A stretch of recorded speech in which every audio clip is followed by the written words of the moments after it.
All right. Me more, mommy more. Merry Christmas, gamers. Hello and welcome or welcome back to my self-titled YouTube channel. I'm the eponymous Fiona.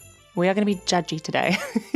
Today we are going to be talking through the couples of Stardew Valley. So we're going to be talking about the canon couples and what that means. And we're also going to be talking about the non-canon couples. So what I've done is I went on AO3, which if you don't know is Archive of Our Own, the best fanfiction website. And AO3 makes it really hard to get statistics about fandoms and stuff. But basically I went through and through a laborious research process, I was able to quantify the most popular couples, the most popular ships by how many fanfictions there are. So I've got a big list of all the most popular couples. We've got 26 pairings to go through and we're just gonna have a bit of a chat about their relationships. I thought I'd put it into a tier list to have some kind of structure to the video while I talk you through, my opinion, a little bit of the research I've done. What I think the dynamic would be like, this is an opinions-based one.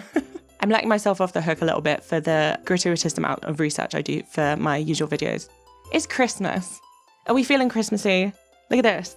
This video has nothing to do with Christmas, but I'm filming it on the 3rd of December, so it has everything to do with Christmas. So a little Christmas present to myself. I only did 1 full day of research instead of 7. So first off, let me talk you through what the canon couples are. So within the game Stardew Valley, there are 12 romance options. 6 of them are men, 6 of them are women. And they have these kind of canon-ish pairings. So there's this festival called the Flower Dance, and all of the men have women that they pair up with, basically. And this isn't just random, because there are also a lot of lines that the characters have, referencing each other, referencing, a potential romance or something like that. Some of them more than others. For example, Emily&Shane, I think, just have friend vibes exclusively. But then, Alex and Haley will be I wonder what they're doing today. Type vibe. So to different extents, they're the canon couples. And when I was looking into it, a lot of people talked about Harvest Moon, which is a farming game that Stardew Valley very much took inspiration from. And in those games, you have a rival system where if you don't marry one of the bachelors and bachelorettes by a certain time, they'll marry someone else, right? And a lot of people on Reddit and stuff were oh, I wish they had that system in Stardew Valley. But then a lot of people were I'm glad they didn't, because if anyone came for Penny, I'd be swinging, And that's fair. I mean, to me, it's oh, if Elliott marries someone else, that's fine. Go be happy, king. But it's well, if Shane married someone else, bitches be dying, So basically, when I say canon couples, that is the extent of it. We'll talk through each relationship individually, but they never are canon. They're canon to the extent that it's if you had a rival, that would be the person. And they are referred to as the rival in the game notes, but they're not really. So yeah, I have organized our conversation into a tier list. I'll talk you through the tiers. So at the bottom, we have cursed by God, Jesus, etc. Insert, figure from your religion here. That stands for a pairing that I feel is cursed. I personally don't vibe with it. Just for the record, this isn't, to condemn certain pairings or whatever. I'm not judging you if you ship it or if you wrote something. Everyone has their own opinions. These are mine. If you want to write, Pierre and Maurice fanfiction, I celebrate that. You go for it. Even if I think it's cursed by God, Jesus, etc. I will defend your right forever to write it. Doesn't mean I have to like it, but I will. Then in our next tier, we have where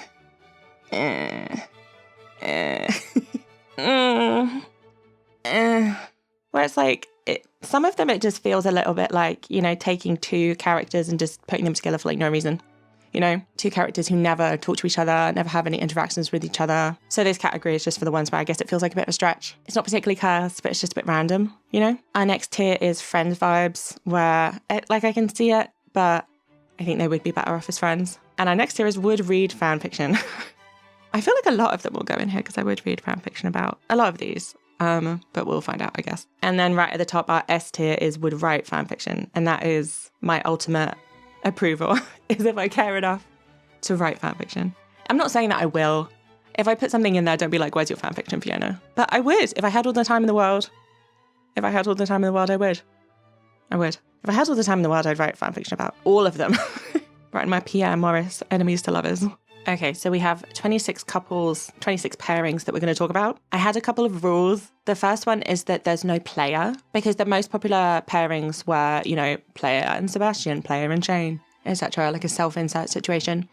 But for this purpose, that wouldn't really make any sense. So I just didn't include the player. If you want my opinion on the player-character relationships, I do go into that in like the deep dives. I'm like, this is the role that the player serves in their story type thing, type beat. But yeah, I guess it doesn't really make sense for this conversation because you could be anyone. My second rule was no incest.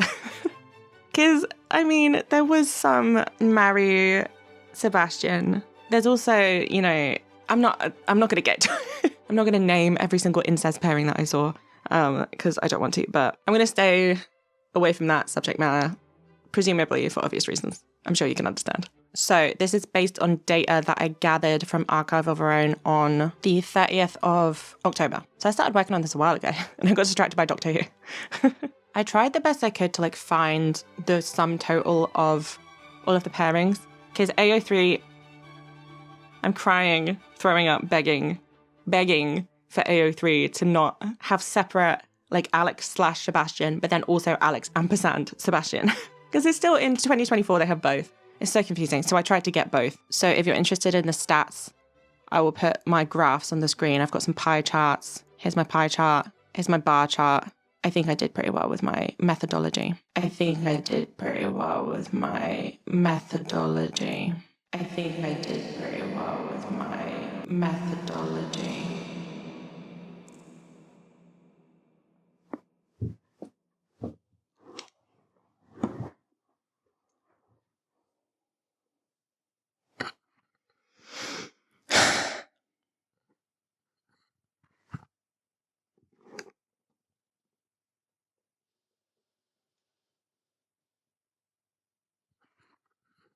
I made a severe and continuous lapse in my judgment. So I posted this video early to Patreon and I received multiple comments telling me that I was wrong, which I welcome. I love to be wrong. Clearly. So the Archive of Our Own tagging system, apparently if something says Alex/Sebastian, that's romantic. If something says Alex&Sebastian, that is platonic. And I've been using AO3 for 12 years. And I never knew that. Did you know that? Probably. God. Oh.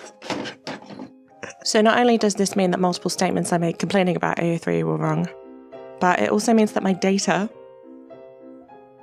my precious data, it's impure. I thought I was being thorough in using both of the slashes and the ands. I thought I was being thorough. I was being a fool. I'm Boo-Boo the fool. Everybody throw your tomatoes at the court jester. So this means for the whole video, the numbers I tell you are slightly wrong. So what I'm going to do is I'm going to remake my graphs. I'm going to post them on the screen and I will go in and I will edit over the top with correct information where I can. And where I can't, I will simply declare myself to be Boo-Boo the fool. And we will all acknowledge that everybody makes mistakes. Everybody has those days. And I learned something new about AO3. And I'm sorry, AO3. God, I not only said, please have a system for differentiating between platonic and romantic, which they already do. But I also said, please get rid of that system that they already do have because I didn't understand how it worked. Anyway, every day I'm learning and growing. This is the hardest video I've ever had to make. I don't expect to be forgiven. I'm just here to apologise. I'm ashamed of myself. I'm disappointed in myself. And I promise to be better. I will be better. Thank you. Toxic gossip train. Okay, so yeah, we'll start with the canon couples and then we'll get into the non-canon couples and we'll go from most fanfictions to least fanfictions. So we're going to get obscure. We're going to go down an iceberg, basically. It'll be fun. All right, really quick before we get into it, let me just tell you a brief word about today's sponsor. This video is sponsored by AG1. Look, I'm not healthy, okay? I'm not healthy. I've always been a no breakfast, slice of cake for lunch kind of girly, you know, girl dinner vibes. But now I'm 27 and it's like, well, the choices that I make affect me now. My tummy hurts. So AG1 is this powder that you add water to. I'm just going to show you. So it comes in this metal container and the little scoop is metal, which it just feels nice.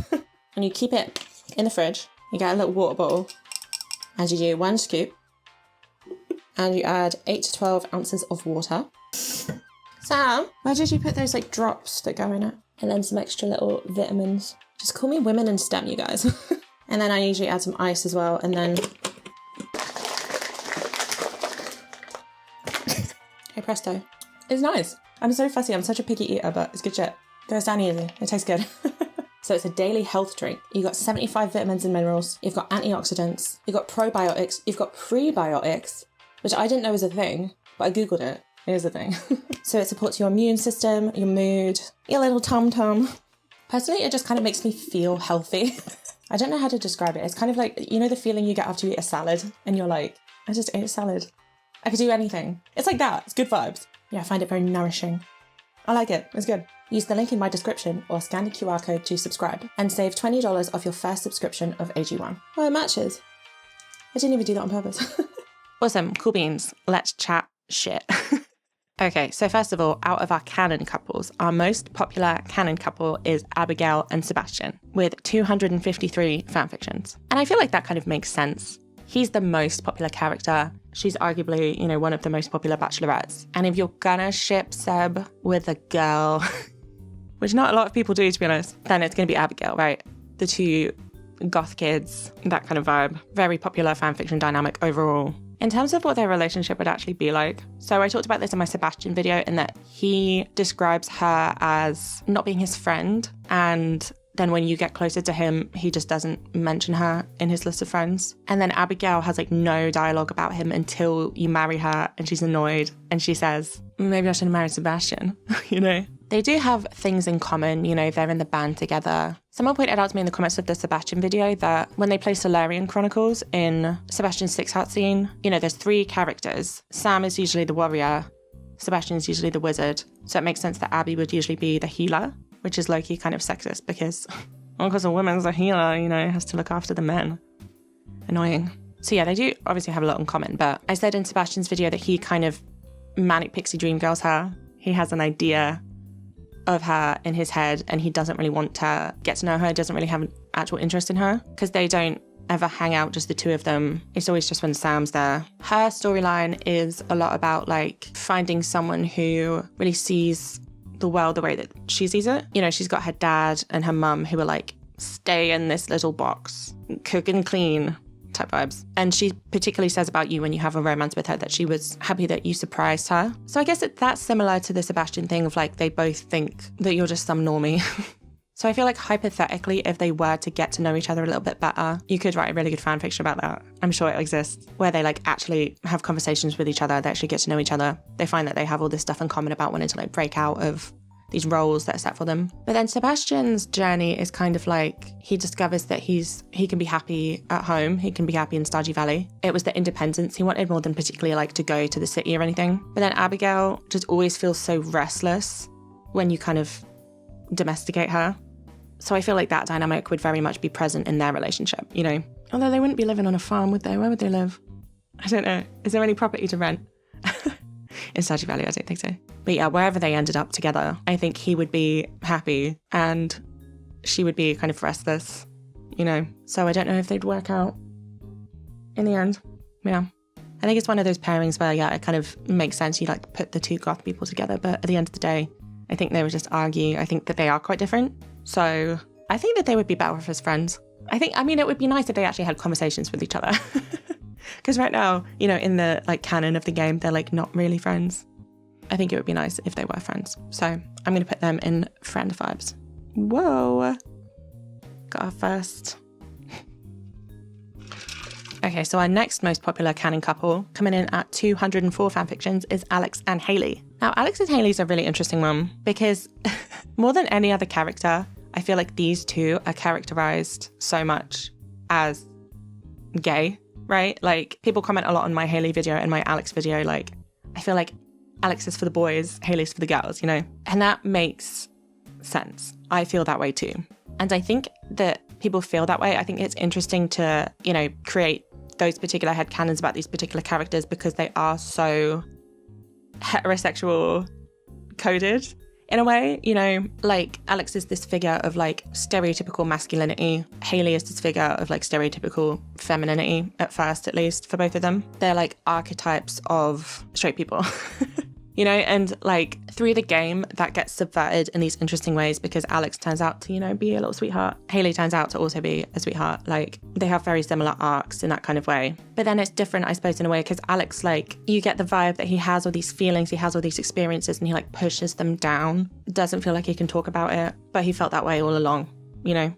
He has all this heartbreak about his mum and stuff. But with Haley, it's like, it's not that it's being pushed down, it like develops through her arc. Like while he's been told you can't have any feelings, you have to be like macho and strong and stuff, so he pushes it all down. She's kind of been told all you should care about is the fact that you're like really pretty. And so that like kind of is all that she cares about. I mean, obviously she has other interests. She's like a whole human being, but she kind of shifts in her priorities and what she cares about. Whereas Alex just like opens up a bit more. And they both go from being these characters that are like, yeah, very stereotypical, quite surface level, quite like vapid, to being more three-dimensional, really caring about the people around them and like not being so judgy as well. Because they're both like quite judgy when you meet them. So I feel like in that way, there could be an interesting relationship there. Like they, more than any other of the canon couples, have like lines about each other.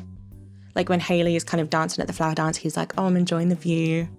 Type vibes, you know, they're like obviously do fancy each other. But yeah, like it's just so much more interesting to think about them with other people. I've read a lot of fan fictions where Haley and Alex are like tight, right? They're like BFFs and people think that they're together, but like they're not, because I guess it's just so obvious, right? In that same kind of way where it's like so much more interesting to think about them subverting these like heterosexual norms.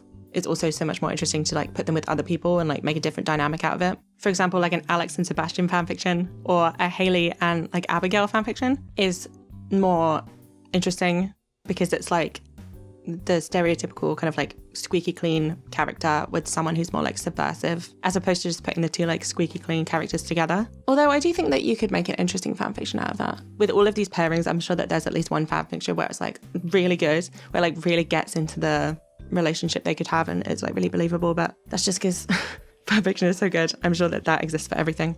I'm sure there's a very, very compelling Morris and Pierre, and I hope someone sent it to me. But yeah, for Alex and Haley, I'm going to put friend vibes, and I don't think anyone's going to disagree with me on that one. I think that's an uncontroversial opinion. Okay, next we have Leah and Elliott with 133 fanfictions. So this one's interesting because I don't think that they have any lines about each other at all.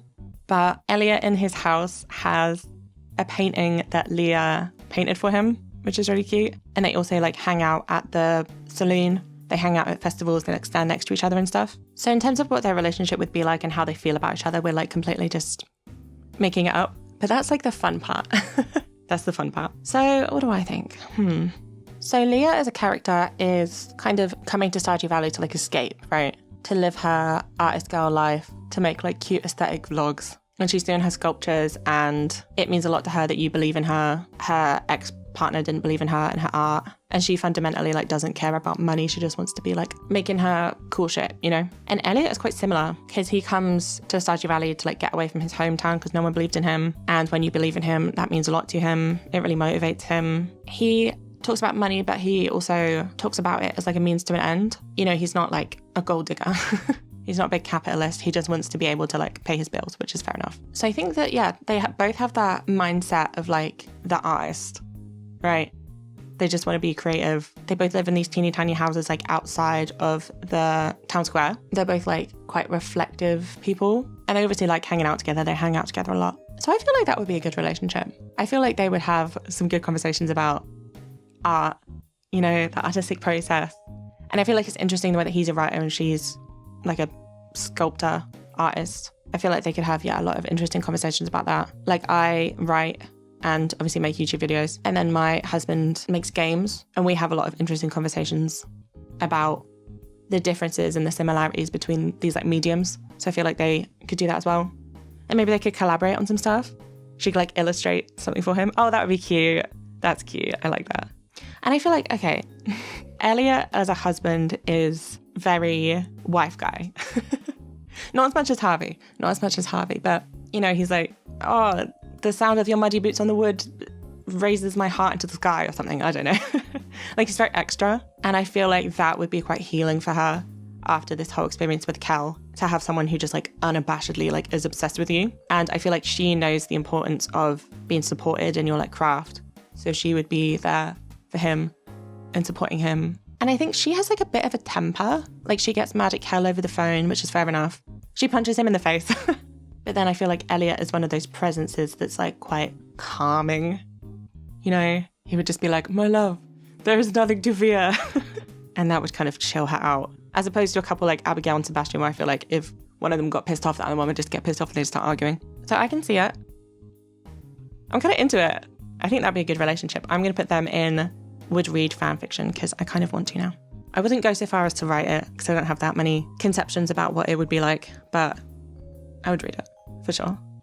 Okay, our next canon couple with 132 fanfictions is Sam and Penny. So Sam and Penny, that's a complicated one. Okay, so Penny is in this position of being like parentified by her mum. She cooks for her mum, she cleans for her mum, she brings in all the money while her mum like is unemployed, like really drunk and just laying there on the sofa. She's like massively unappreciated, undervalued, massive people pleaser. Basically her arc is like going through this like self-actualization of kind of detaching herself from her mum, becoming her own person, realizing her own wants and needs. And then Sam is a guy who is kind of like coddled a little bit. Like he's got this overbearing mum who is kind of the opposite of Penny's situation in that she's like doing too much for him. Like Jodie says, oh, I don't make the boys like cook and clean. I don't make them do chores. So Sam's like never had to do chores.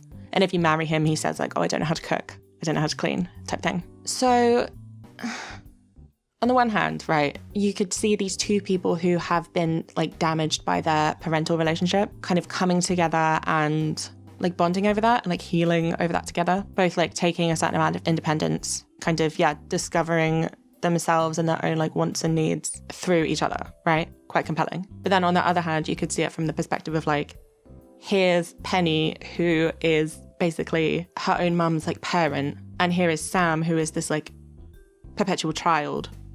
And then if they got into a relationship, it could just be the same dynamic still. Her parentification could just transfer to him, in that, you know, if they live together, he doesn't cook, he doesn't clean, and she just like takes all of that responsibility on. But I don't think Sam is the kind of character where, you know, if they were together and they lived together and then she just did everything for him, I don't think he would just let her do that. Like, because his 14 heart event and stuff, he's like, I appreciate that you make all the money. I appreciate I don't have to work, but like I want to. So we have evidence that even if he's allowed to just like live this idle life, like do nothing, then he doesn't, right? You as the player, when you're with him, kind of are that figure. You know, he doesn't really have to do anything and doesn't have to work. You sort everything out.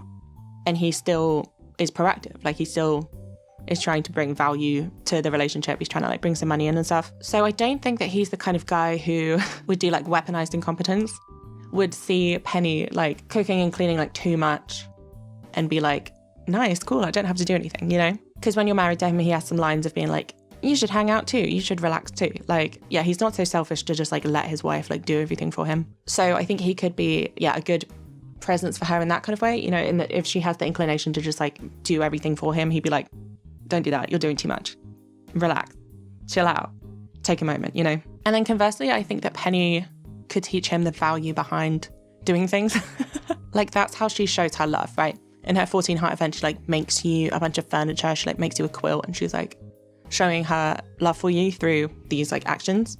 And it's because she wants to, it's not because she feels like she has to. And so I feel like she could like show Sam, oh, like cooking doesn't just have to be something really boring that sucks. You can find like fulfillment in it, you can find enjoyment in it. Like she could like teach him, well, I don't know, she's not a very good cook, is she? So maybe she shouldn't teach him how to cook.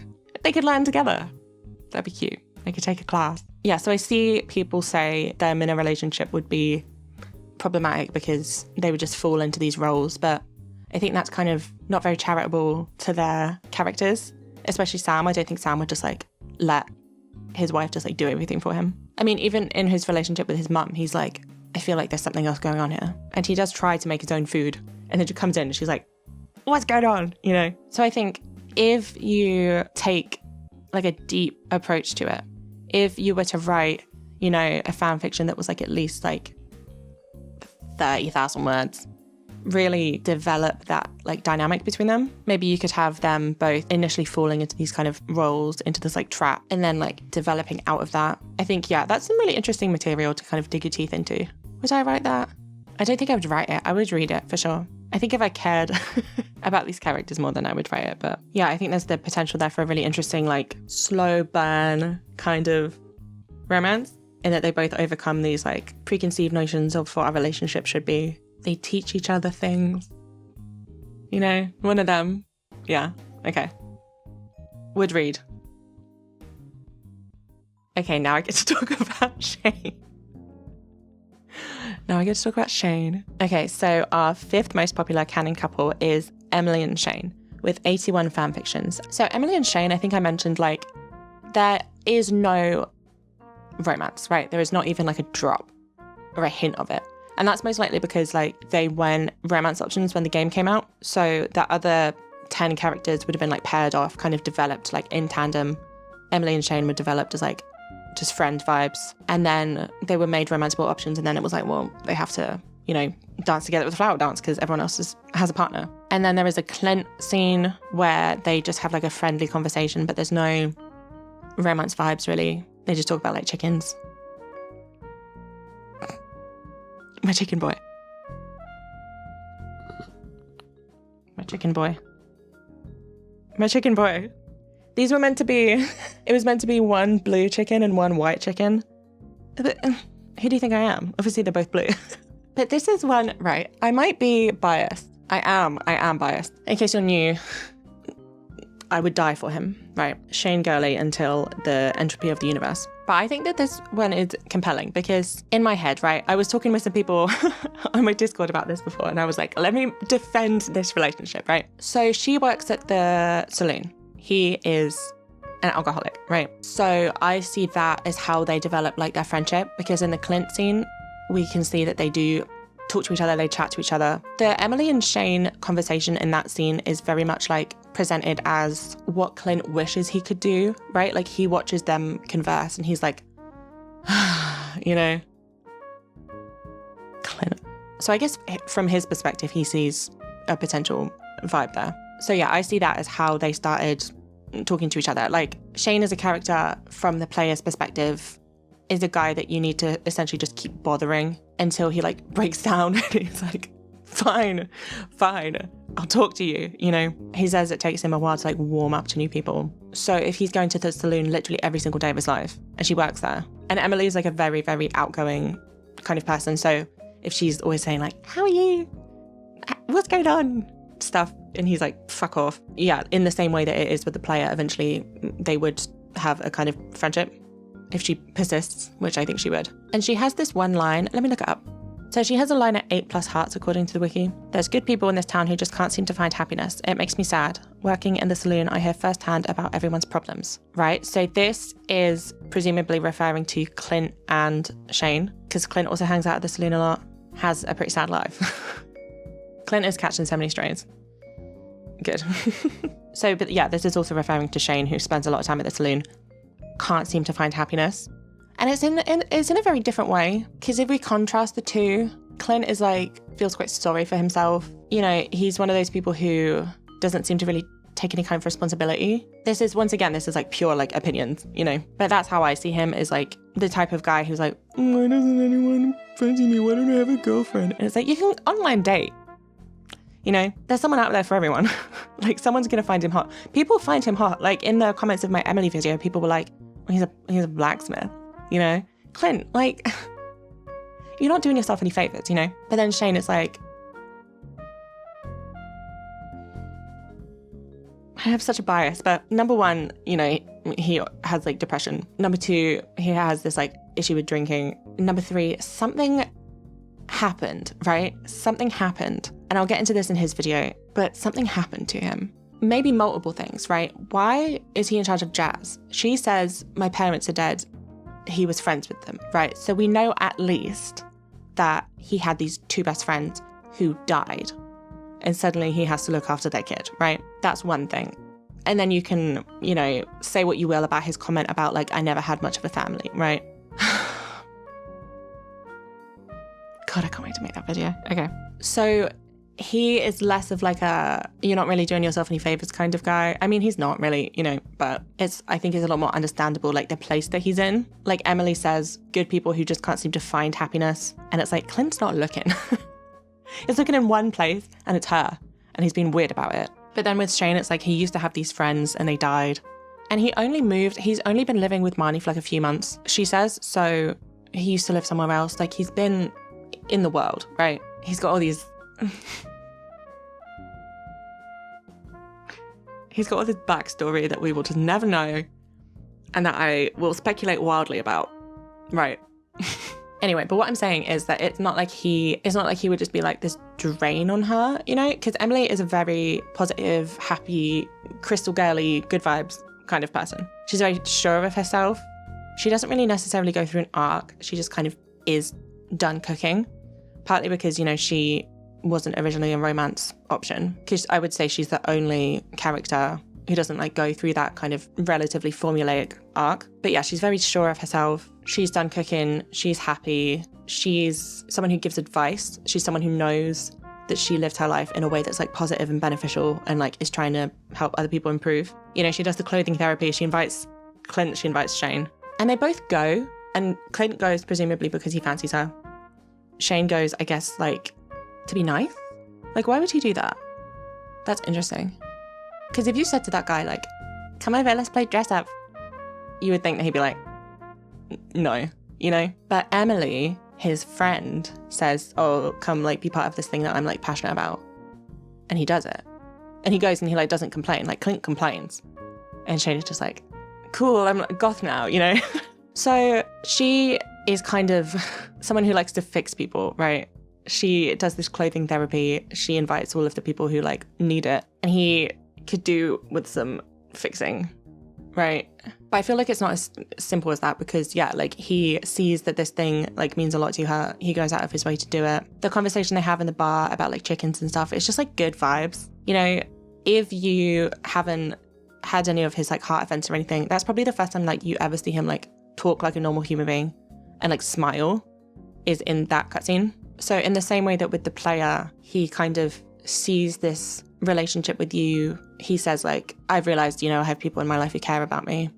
I can see that playing out in the same way with her. And you could say that it's like a bit problematic because like I said, you know, she wants to fix people who like needs fixing or whatever, but I just think that's so reductive. I don't like to talk about him in that way. I don't like to say like, oh, I can fix him or like he needs fixing, like that kind of vibe, because what does that even really mean?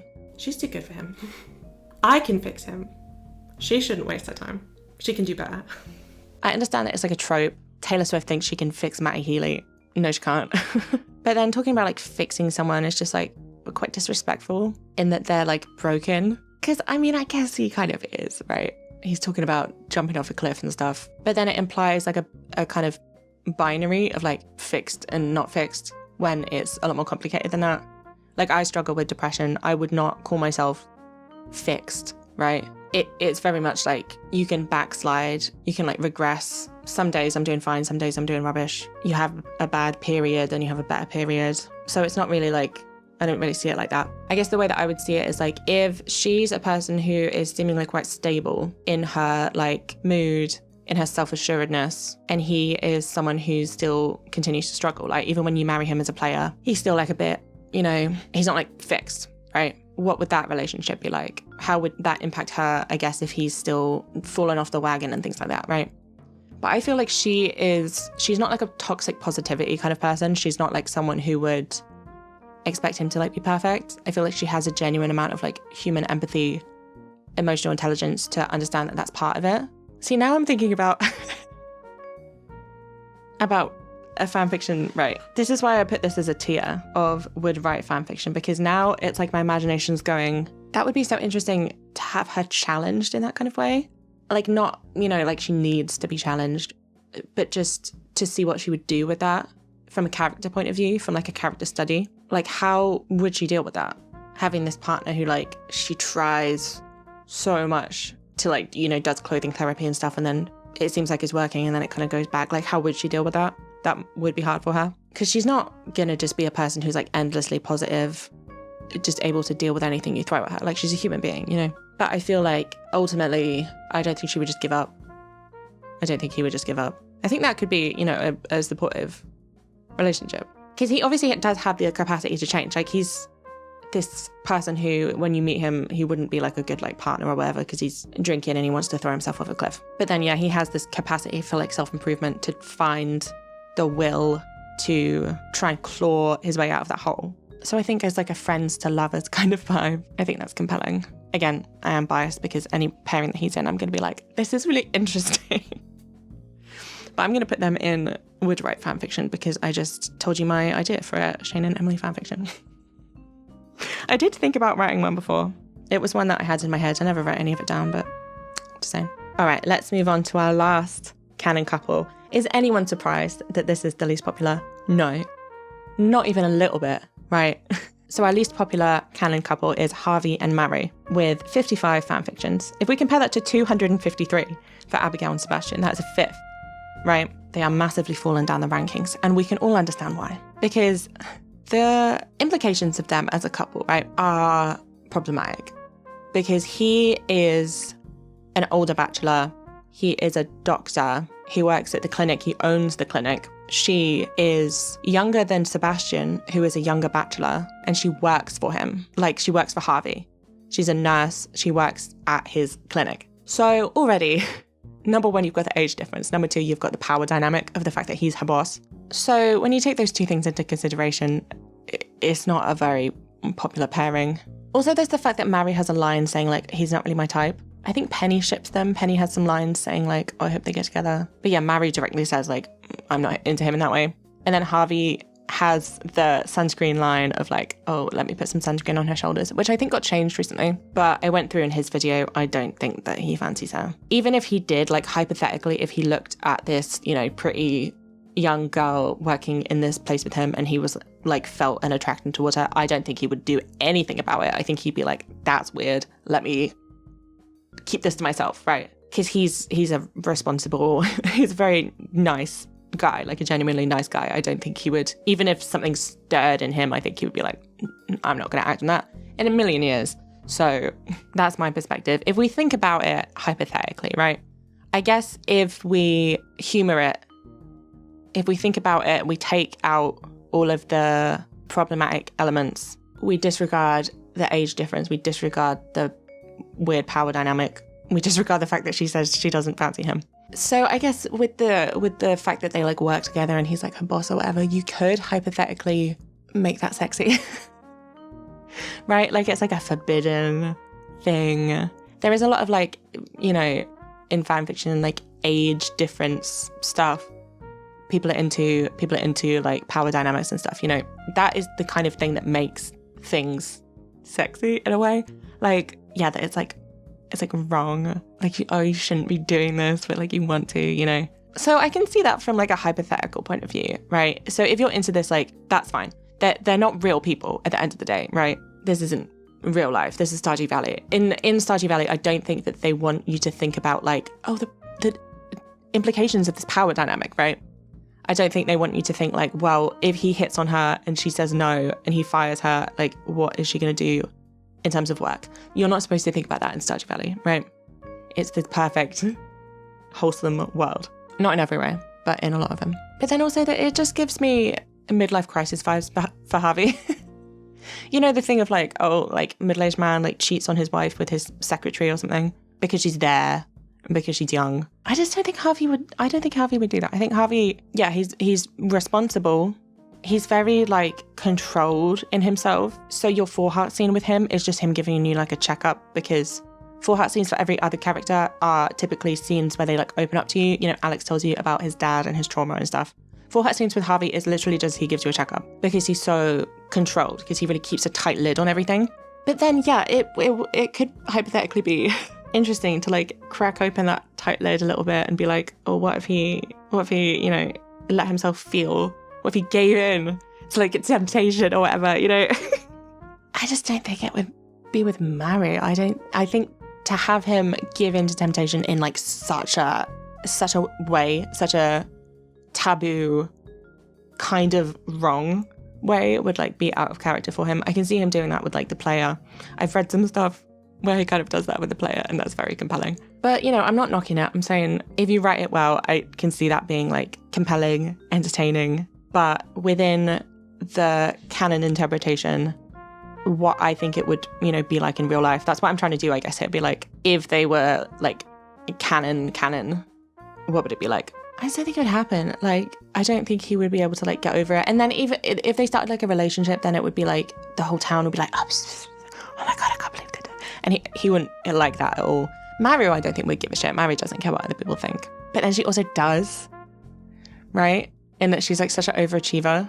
So to be this like talk of the town because of like a scandal or whatever, I don't think she would handle that well. And also she, as her arc, kind of has to find independence from these like authority figures. She's kind of grown up needing to be perfect, wanting to like bow to others. We've got Maru's four-heart scene where Harvey's like approval or disapproval is really important to her. She doesn't want to like let him down. She's like, oh, Harvey's gonna be so mad at me. See, and then I'm so fanfiction pilled, right? I've read so much because it's like, it's sure, like in real life, that's like problematic because if she feels this like intense need to like please him because, he's this authority figure to her, that's not a good dynamic for a relationship. Don't do that. Bad. But in fanfiction, right? You see where I'm going with this? But then it's also like, you could have it play out where she's like, oh, I'm so sorry. And he's like, it's okay. It's okay. Kind of like how it does happen in the four-heart scene. If she tells the truth, she's like, I dropped this thing. He's like, it's okay. It's fine.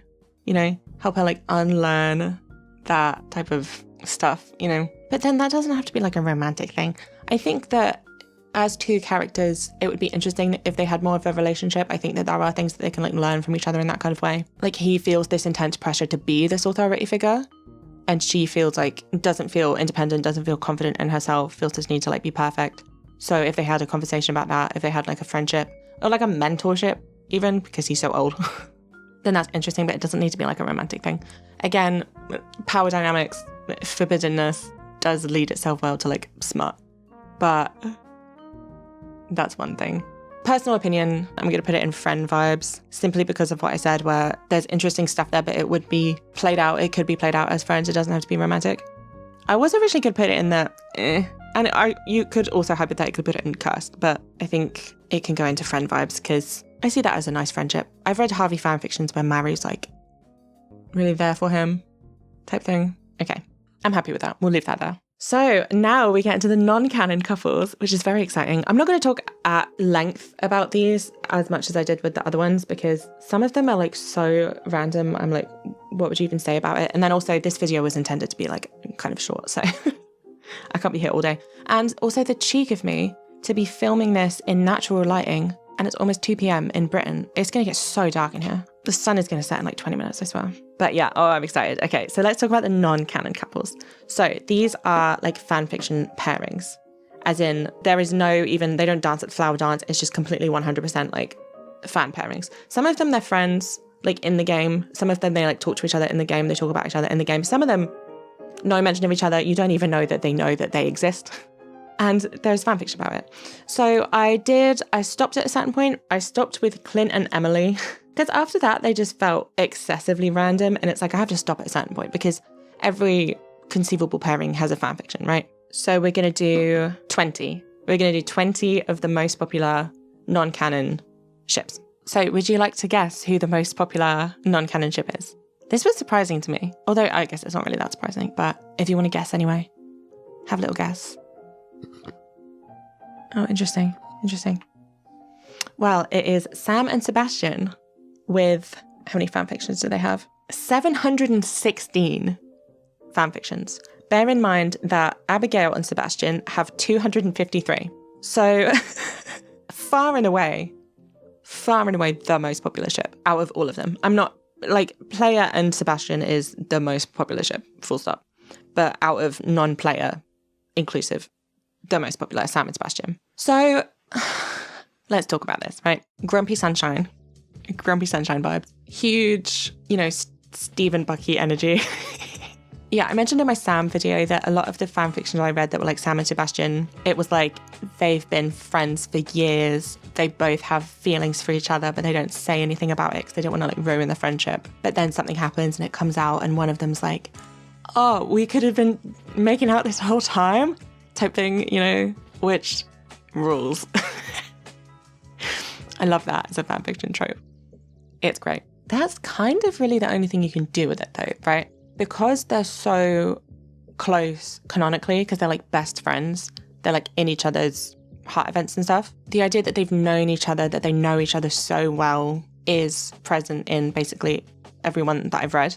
There's not really a lot of like getting to know each other. And also because Sam is quite a static character, in which, I mean, there aren't like a million different ways you can interpret Sam like you can with Sebastian. Like I said in my Sebastian video, there's fanfictions where Sebastian is like a cool guy. There's fanfictions where he's like kind of a loser. There's fanfictions where he's like a kind of quip guy. He like quips a lot. That's my least favorite Sebastian. Yeah, and a lot of them he's always got a comeback. He's always got like a good line to say.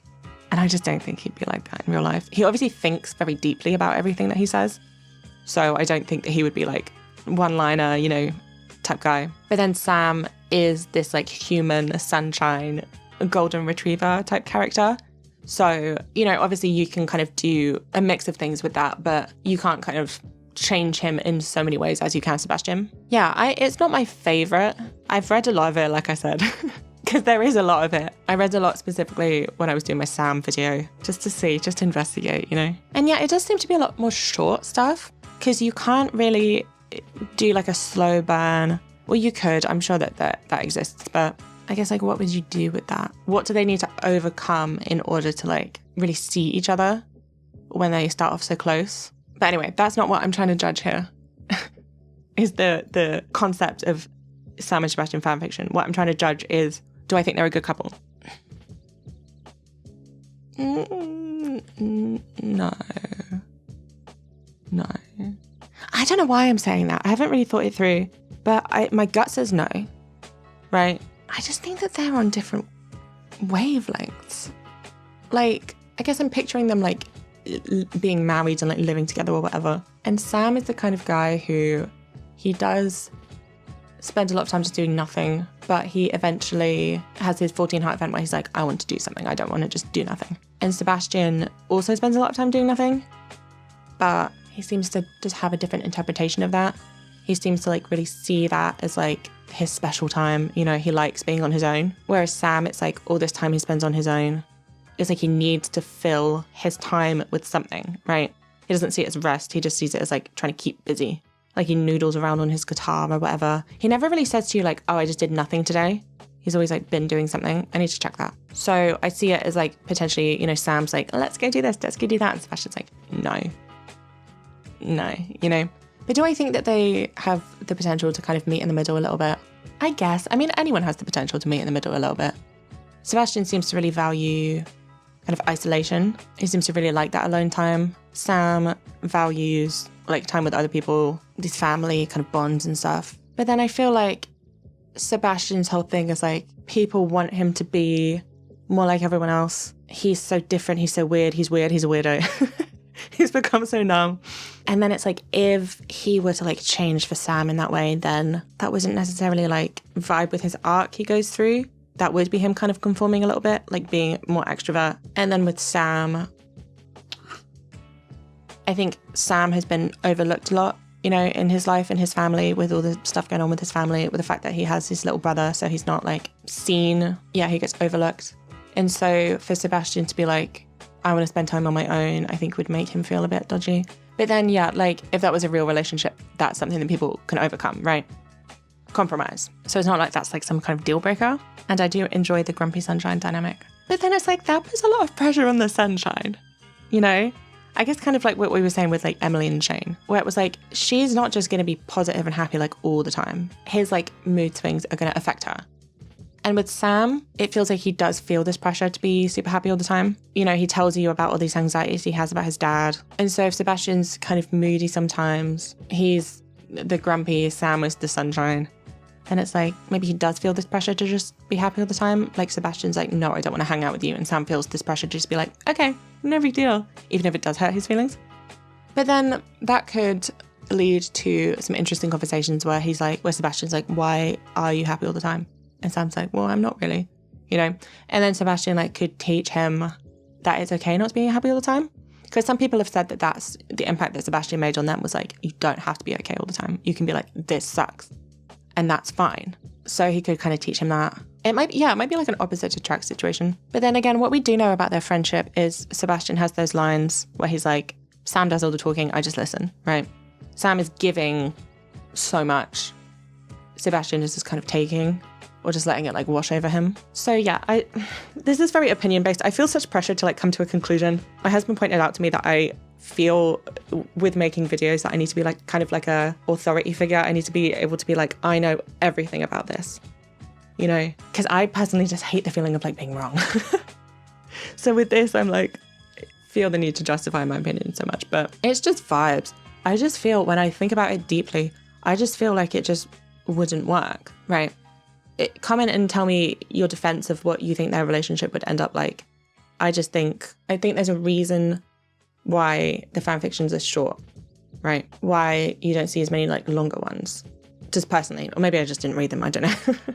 Maybe I just looked for the one shot smart, you know? But it's like, yeah, on a long-term basis, I just think that they need different things and they want different things, you know? They're just different kind of people. So that's my opinion. I'm going to put them in would read fanfiction because I have a lot, because it is an interesting dynamic.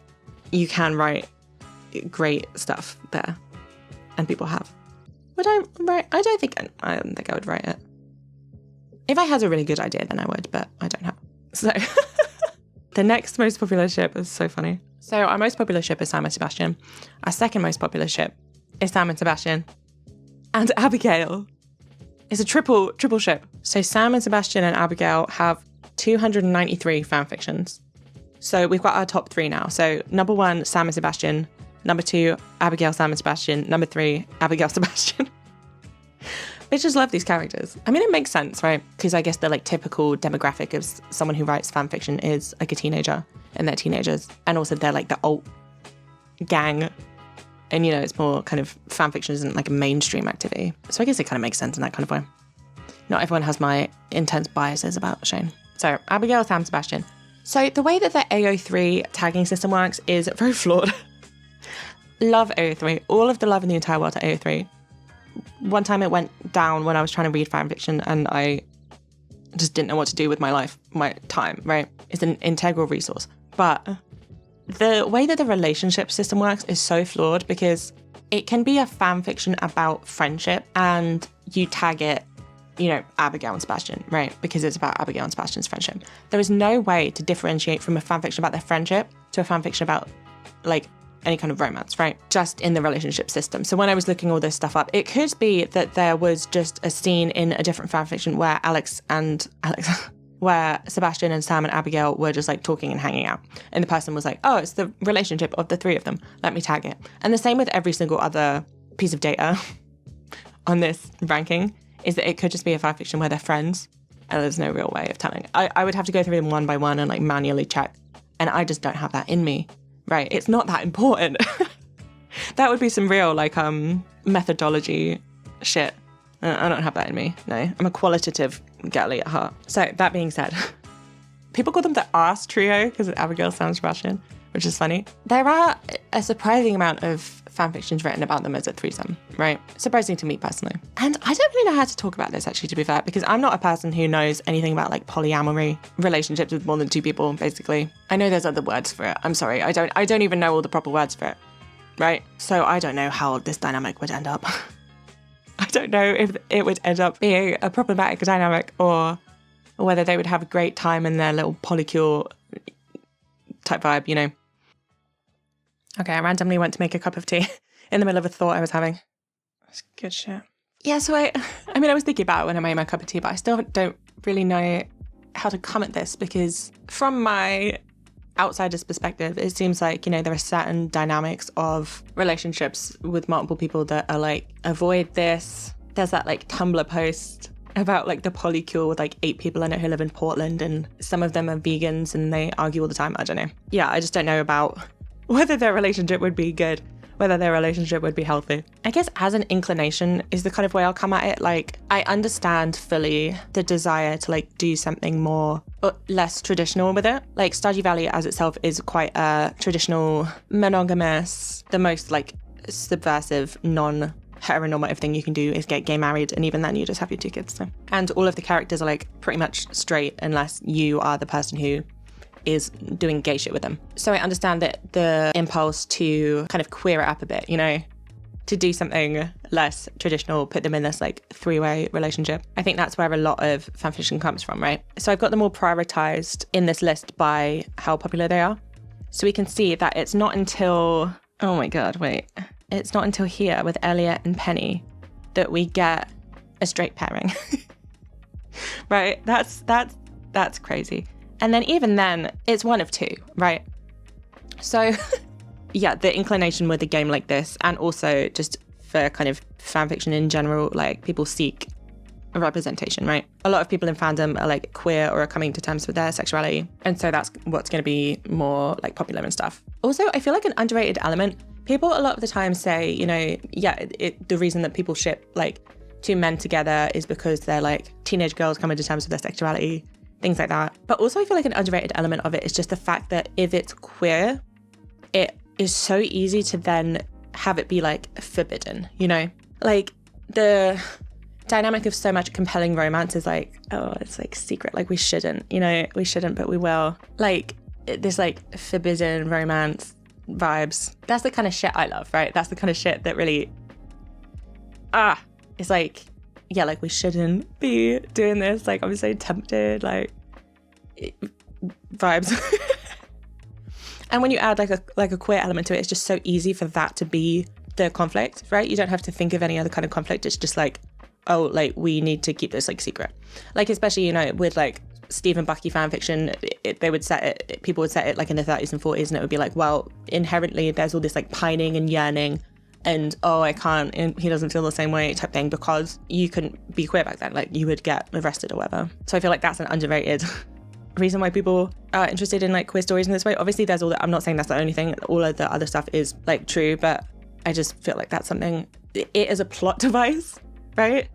I feel like I just haven't seen mentioned, so that's my opinion. So that could be a thing with the 3 of them. It's like the kind of thing of like, oh, well, in this like small town, like that's really subversive, like people will talk type thing, you know? So that can make for an interesting plot. And then all of them have this arc, I mean, most of the characters do, but all of them have this arc of like self-discovery, of independence, particularly for the 3 of them. I mean, I guess because they're like our teenage characters, but like Abigail wants independence from her parents. Sebastian, you know, craves his independence. Sam craves his independence. So I guess the 3 of them in their minds, like find that with each other, like by being subversive in this way. Like if it was like a one-shot, like smut fic type situation, I can see that as being like the subtext to it, you know, of like the internal monologue. Because that's what I think is interesting, right? If you just come at it from the sense of like, oh, they're 3 friends, what if they fucked, right? You could come at it from that point of view. I don't typically come at things from that point of view. I think of things as like, you know, the kind of like smut fic that I read and write. It's like, what internal motivating factors are there that mean that this is like what you need, right? This is like what you like crave. Because that's what makes it interesting, right? I will stand by my personal opinion that plot in... I'm not going to say that word. Plot in smut is good. Like a little plot, some stakes, right? Some internal monologue, some of like what this means to the character. So much better than just like, you know, then it went in, right? Like, it's not so much taking these like just dolls and just like smashing them together. It's like taking the character into consideration, and it's like, yeah, like with this moment of like connection, where does this come for them in their arc? What does this mean to them personally? What is this doing for them, except for the obvious? So yeah, when I think about it in terms of these 3, it's like an independence thing. It's a subversion thing of like Abigail and Sebastian are both people who like feel really different from like a town, kind of stifled, you know? And Sam was someone who cares about his friend. Sam is someone who I think would, yeah, like he has all these expectations of responsibility placed on him. So I think that that kind of freedom would be tempting for him. So yeah, in terms of how it would go if they tried to do like a relationship, I don't know. I'm not the person to ask. I'm straight married, you know. Lame. If you just told me when I was a teenager, I would end up straight married. I would not believe you. But yeah, I mean, I don't know, because I don't want to put them in would read fan fiction because I haven't. Like, I guess that doesn't appeal to me personally. But then I don't want to put them in friend vibes because I like see it, and I don't want to put them in because I get their inclination. I guess I'll put them in would read fan fiction because it's like spiritually, that just means I'm interested in the dynamic, right? Because I think that there are interesting things that you could do with that. I'm actually going to add in an extra tier, I think. How am I doing this? Oh, I made too many. I'm going to add an extra tier and I'm going to call it I get it, as a way of saying, like, fair dues to you. Now I have to change all the colours because I liked that it was a rainbow. So I'm going to do that quickly. I'm really thinking on my feet here. God. There we go. Oh, it looks like a rainbow. Love it. And then we'll put them in there. Perfect. Okay. So we get into our less popular non-canon couples. So 293 fanfictions for the Ass Trio. Half of that for our next non-canon couple. We've got 146 fanfictions for Maru and Penny. Maru and Penny within the game are friends. They are girlies who sit on the bench together. Lesbians on a bench. I love it. Snakes on a plane. So they have a few lines about each other. I think Penny says when you marry her, like, oh, I want to get married off vibes, because Penny is quite a traditional person.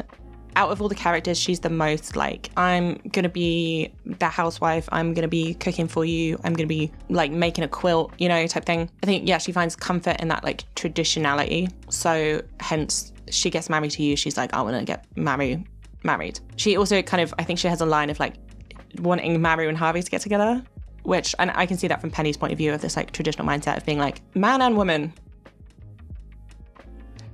Go on.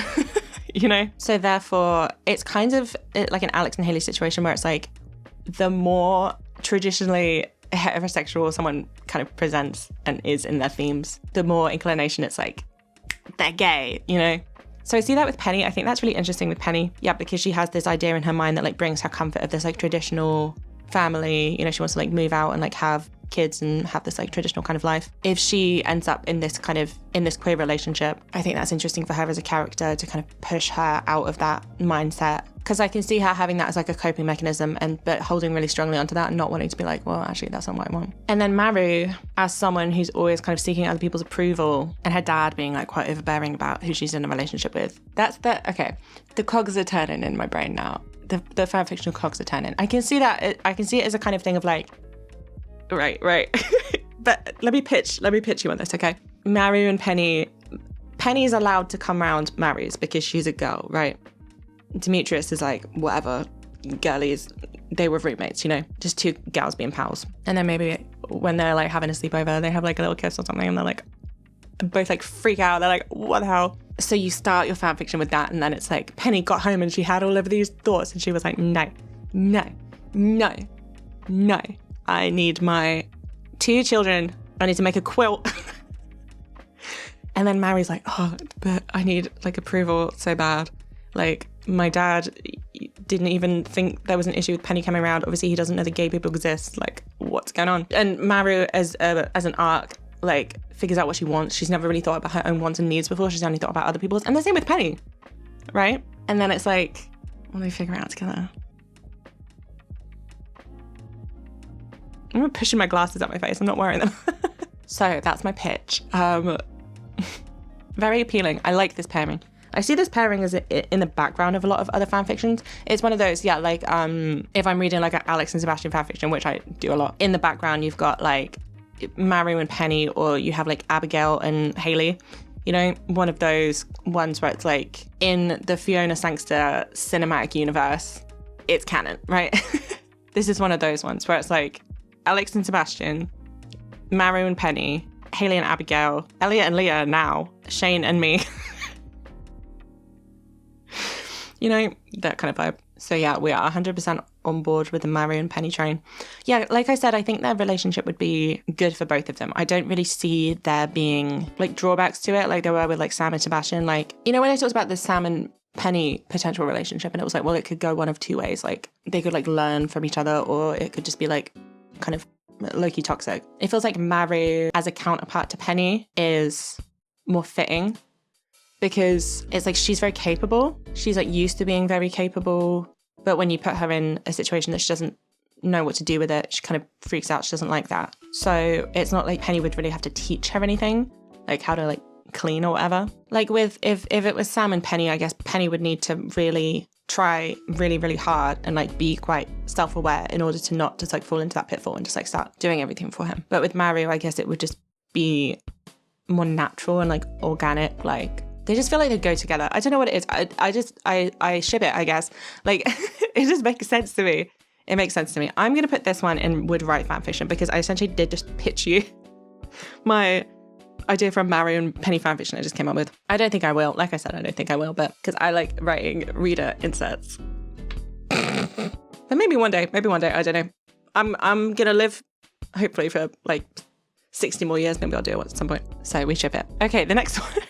The next one I feel is a victim of this AO3 system, right? That I told you, where it's impossible to tell whether the fanfiction is romantic or just they're having a conversation, right? And some people, it really depends. The tagging system can be quite subjective in that, you know, if you're writing an Alex and Sebastian fanfiction and Haley's in it and she is like going out with Abigail like in the background, someone could tag that as Abigail and Haley.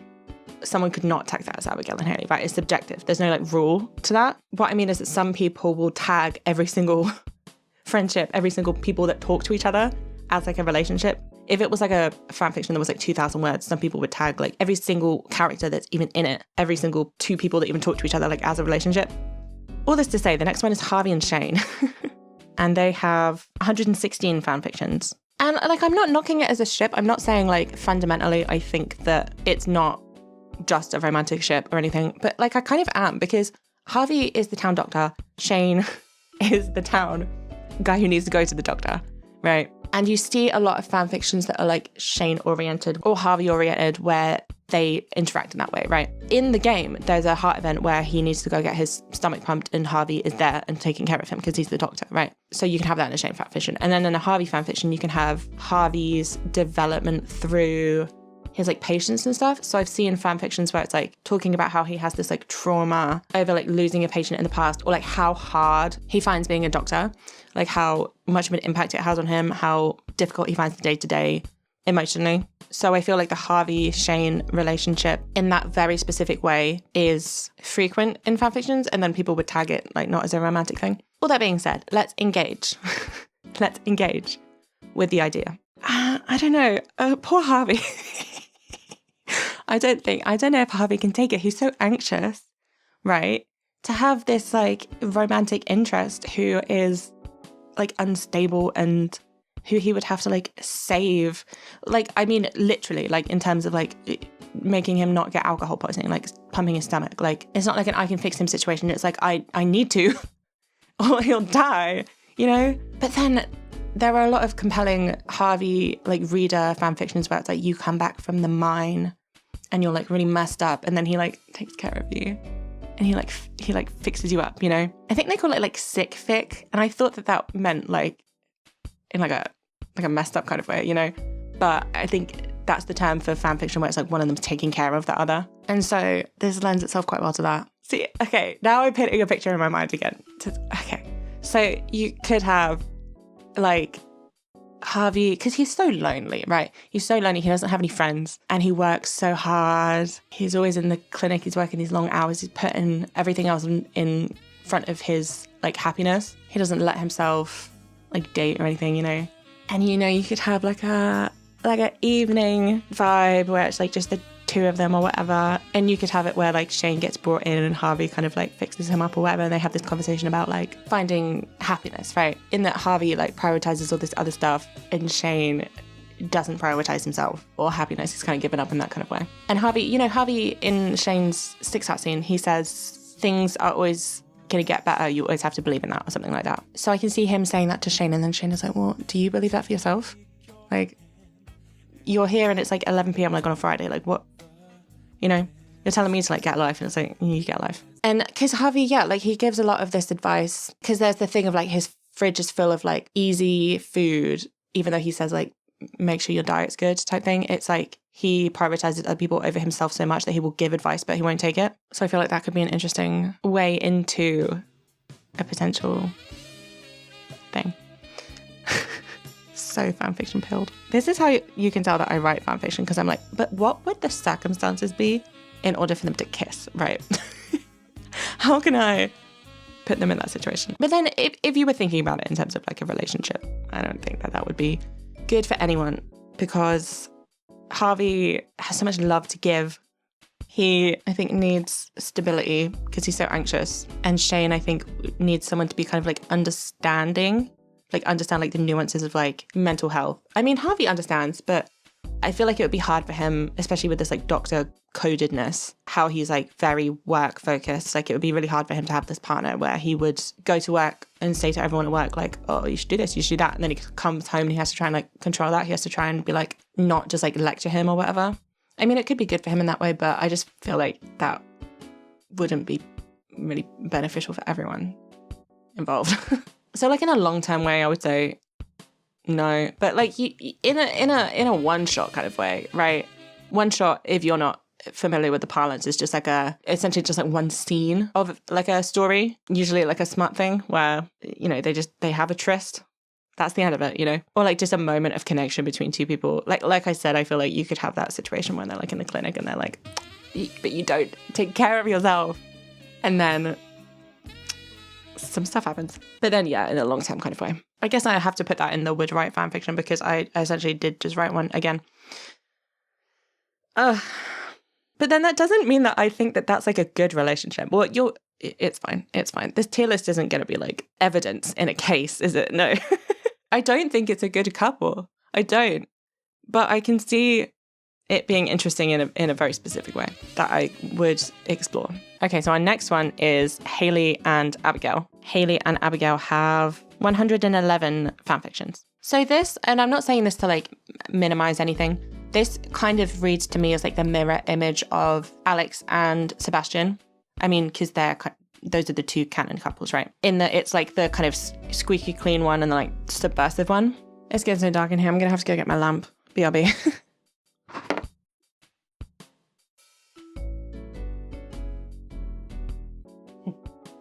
Hello. Who's your favourite couple? Harvey&maru. All right, you little freak.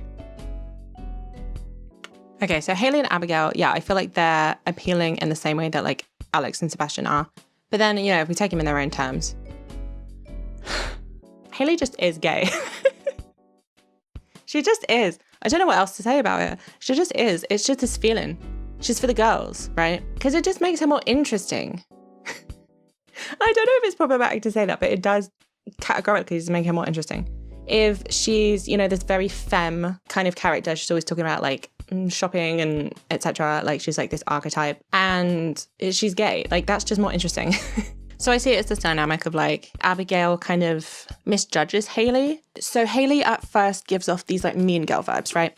I went over this in her video, but a lot of people say, oh, I don't like her because she gives off these like mean girl vibes and that she kind of negs you in a small way. And I can see Abigail not really vibing with her, kind of judging her. Abigail being the one who ends up being more judgmental because she thinks that Haley's more judgmental. You know, like Abigail's like, Haley's just this like bitchy mean girl and she needs to be more like tolerant and stuff. But then it turns out that Abigail is the judgmental one and she needs to be more tolerant because Haley like isn't type thing.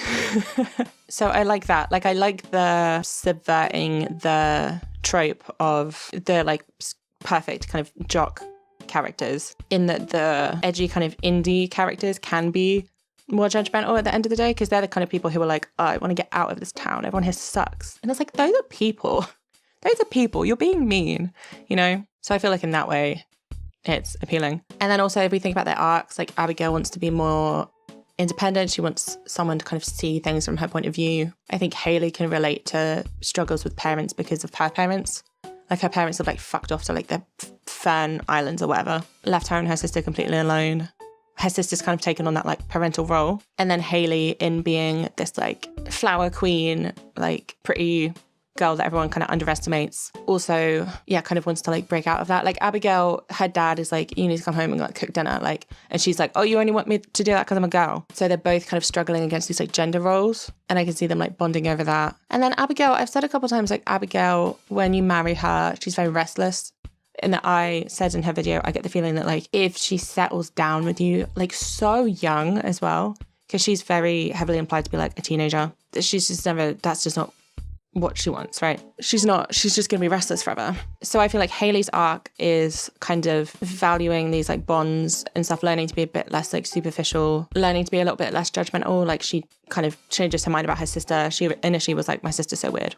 And then she's like, oh, we do have things in common. And she like opens her mind, you know? So I feel like them as a couple, like going out like into the world, like moving out of Stardew Valley, I feel like would be like a happy ending for both of them kind of thing, you know? I mean, Haley learned to like value like the community of Stardew Valley and like her sister and stuff. So maybe she wouldn't want to like move, but I feel like they could have the best of both worlds. I see them as like a couple that like travels all the time and then they come home like at Christmas and, you know, she's like still really close with her sister. They talk on the phone all the time. But then she also goes out there and like experiences all this different stuff in the world with her girlfriend, Abigail. So I'm going to put this one in would read fan fiction. I don't think I would have the inclination to write it, but I would read it. I've had this particular one on my to be read for a really long time. So next we have Elliott&Harvey. I guess in terms of they're like both like quite isolated. I just don't, this to me is one where it's like, it's like,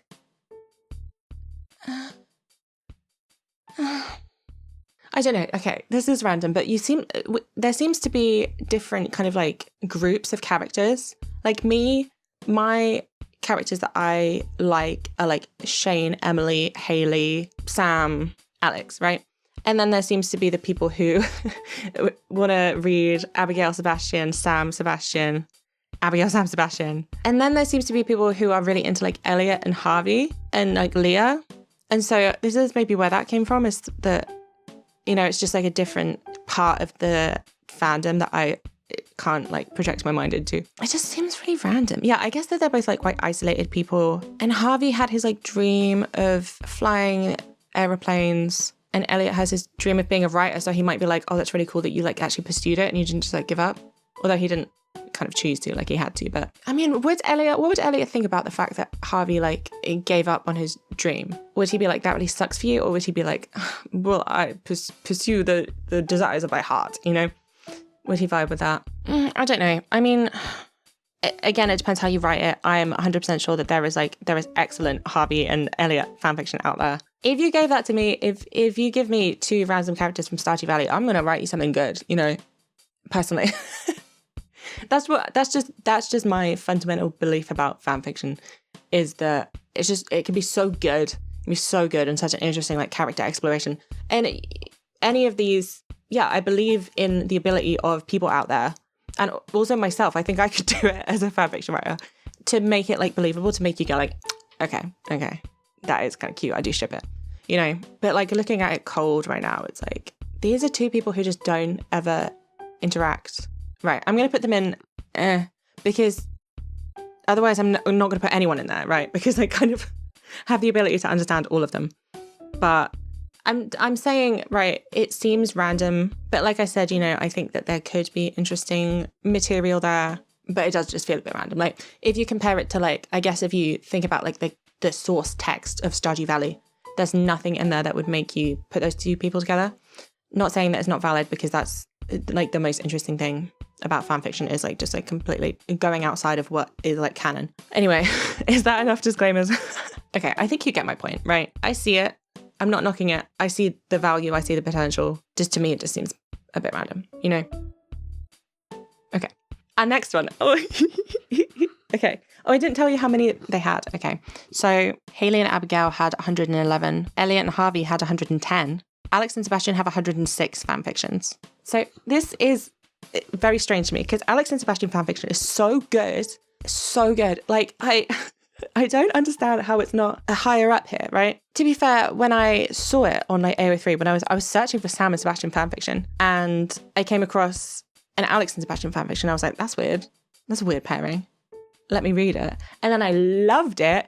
And now I've like read like a couple, you know, and now I'm like, it's my favorite. It's so good. But then, yeah, like initially, I guess I was a bit like, that's really random. So it's not that surprising that it's not like more popular, but it's so good. Because it's like, Alex has that line where he says, I don't get some people in this town, that guy Sebastian, why does he wear black all the time?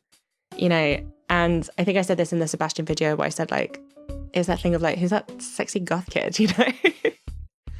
of like, Alex is like the jock, Sebastian is like the emo kid, and it's just compelling because it's like, yeah, in a lot of the ones that I read, it's this dynamic of like Sebastian, is like less popular. He is like queer, he's like bi or like gay, and he knows that, you know, he's like out or whatever because it doesn't really disrupt anything for him to be out. But then Alex has this image of himself in this town of like, you know, the like masculine like jock guy, and he doesn't feel like he can like come out, and like he's got his homophobic granddad, you know. Alex's granddad has some lines like, I don't see two men being together, that's weird or whatever. So he has much more of a reason to like be like in the closet. So from Sebastian's point of view, it's like this thing of like, what, like, I didn't think this was an option, you know, of like, oh, I've just like seen this guy, he's like hot, I just thought like, well, we'll never like interact because we're like on different planets. And then it's like, oh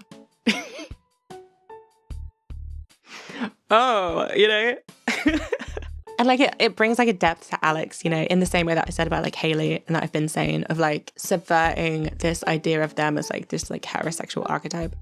From Sebastian's point of view, he's just like this jock. He's just like this dumb jock guy who has like no depth to him. But then he does. Yeah, he does. He's got so much depth. There's a bird on the roof. Cat's going crazy. I don't know. But overall, I find that Alex and Sebastian dynamic very intriguing. I like it a lot. Some absolutely banging fan fiction out there. Yeah, because that exploration of like the depth of Alex, because in the canon like text, that is what happens, right? He comes across, he's like very two-dimensional. He's like, I love Gribble. His two-heart scene, he's like, I'm gonna go pro Gribble. And then and then his fourth heart scene, it's like you bust him wide open. He's got this soft little heart. He's got all these feelings and this like interior world and all of these people that he cares about and all of this like humanity to him, right? And this depth. And then we learn about his insecurities, about his intelligence, and then his dad was abusive and etc. Right? We love Alex. We stan Alex. And so through Sebastian as like the guy who like underestimates him, he thinks, oh, he's like just some like archetype type thing. And then you have it in that other way around with Alex and Sebastian of Alex being like, well, I'm not going to get on with this guy. Like, what do we have in common? And it's like, well, you're both just like people, you know, you can have things to talk about. Like the way that they're both, you just look at their pictures and you're like, that's the jock guy, that's the emo guy, right? And that's how they look at each other. But then they both find out that there's all this other stuff underneath. And it's great. And it's great. Okay. Yeah, I love it so much. And this is my, like, I would say favorite one on this entire list, right? Of like ships. But I don't think I'll put it in the writing one though. Why did I put the Harvey&shane one in there? That's weird. Can I move that? Yeah, I'm going to move that. I'm going to put it in would read, right? Because I don't think I would conceivably write it. There's a lot in there. There are a lot in there. Okay. So yeah, the Alex and Sebastian is the one that I would say is my favorite, but I don't think I would put it in the would write column because I don't think I get Sebastian enough. Still. I think he's too complicated for me. I can't pin him down in like one interpretation, you know, because I said in the Sebastian video, like there are so many different interpretations of him out there. Like which one do I pick? I don't know. Maybe I would write it one day, but for now I'm going to put it in the would read because I have read and I will continue to read. So good. Okay, we've got Haley&leah. So Haley&leah have 95 fan fictions. Just feels random. It just feels random in that same way, you know? Yeah, I don't know. It just feels like two people why would they be interacting? I guess there's the thing of like Haley takes pictures. She likes photography, so she hangs out in the forest to do that kind of thing. Leah is like a painter. They could bond over the arts, right? Leah's also pretty gay. So, you know, but then in terms of like, it just doesn't like jump out at me in that same kind of way, you know? I can see them having a cute relationship, to be fair. Of like, because Haley does the thing with like the cakewalk, and then Leah does the thing with the art show, so I can see them being like, oh, let's do it joint together and we'll like donate all the proceeds to charity from your art show type thing, you know? But then they could also do that as friends, so I don't know. Once again, I'm sure that there is really good Haley&leah fanfiction out there, but I'm going to put them in the category because it just seems really random to me. If you have any recs, let me know. For all of these, if you have one that like changed your life, let me know, but it has to be, give me your best, right? Give me your best. Give me your ones where you physically were kicking your feet. That kind of fan fiction where it like gets you going like, that kind of thing, right? Give me the best of the best. Okay, our next one is Emily and Sandy. So Sandy is a character who isn't one of the romanceables, and they have 75 fanfictions. Yeah, so Sandy works at the store, I think it's called Oasis. Their store is in the desert, which I guess is meant to be like cute because it's like an oasis in the desert. I do feel like I just got that for the first time, but yeah. And Emily and Sandy are canonically friends. They talk about each other. I don't think they really interact except for the 1.6 spoiler desert festival. I think that's the only time you really see them together.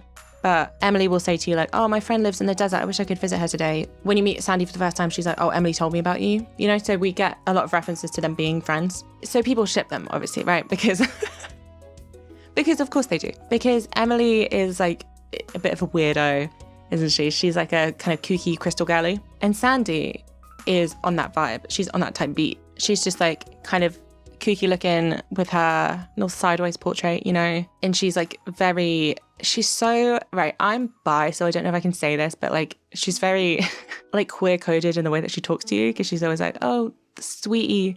I don't know what it is. She just gives me such, you know, for the girls vibes. And like the two of them together, like, so if we compare what we said about like Emily and Shane relationship, it's like struggle vibes, right?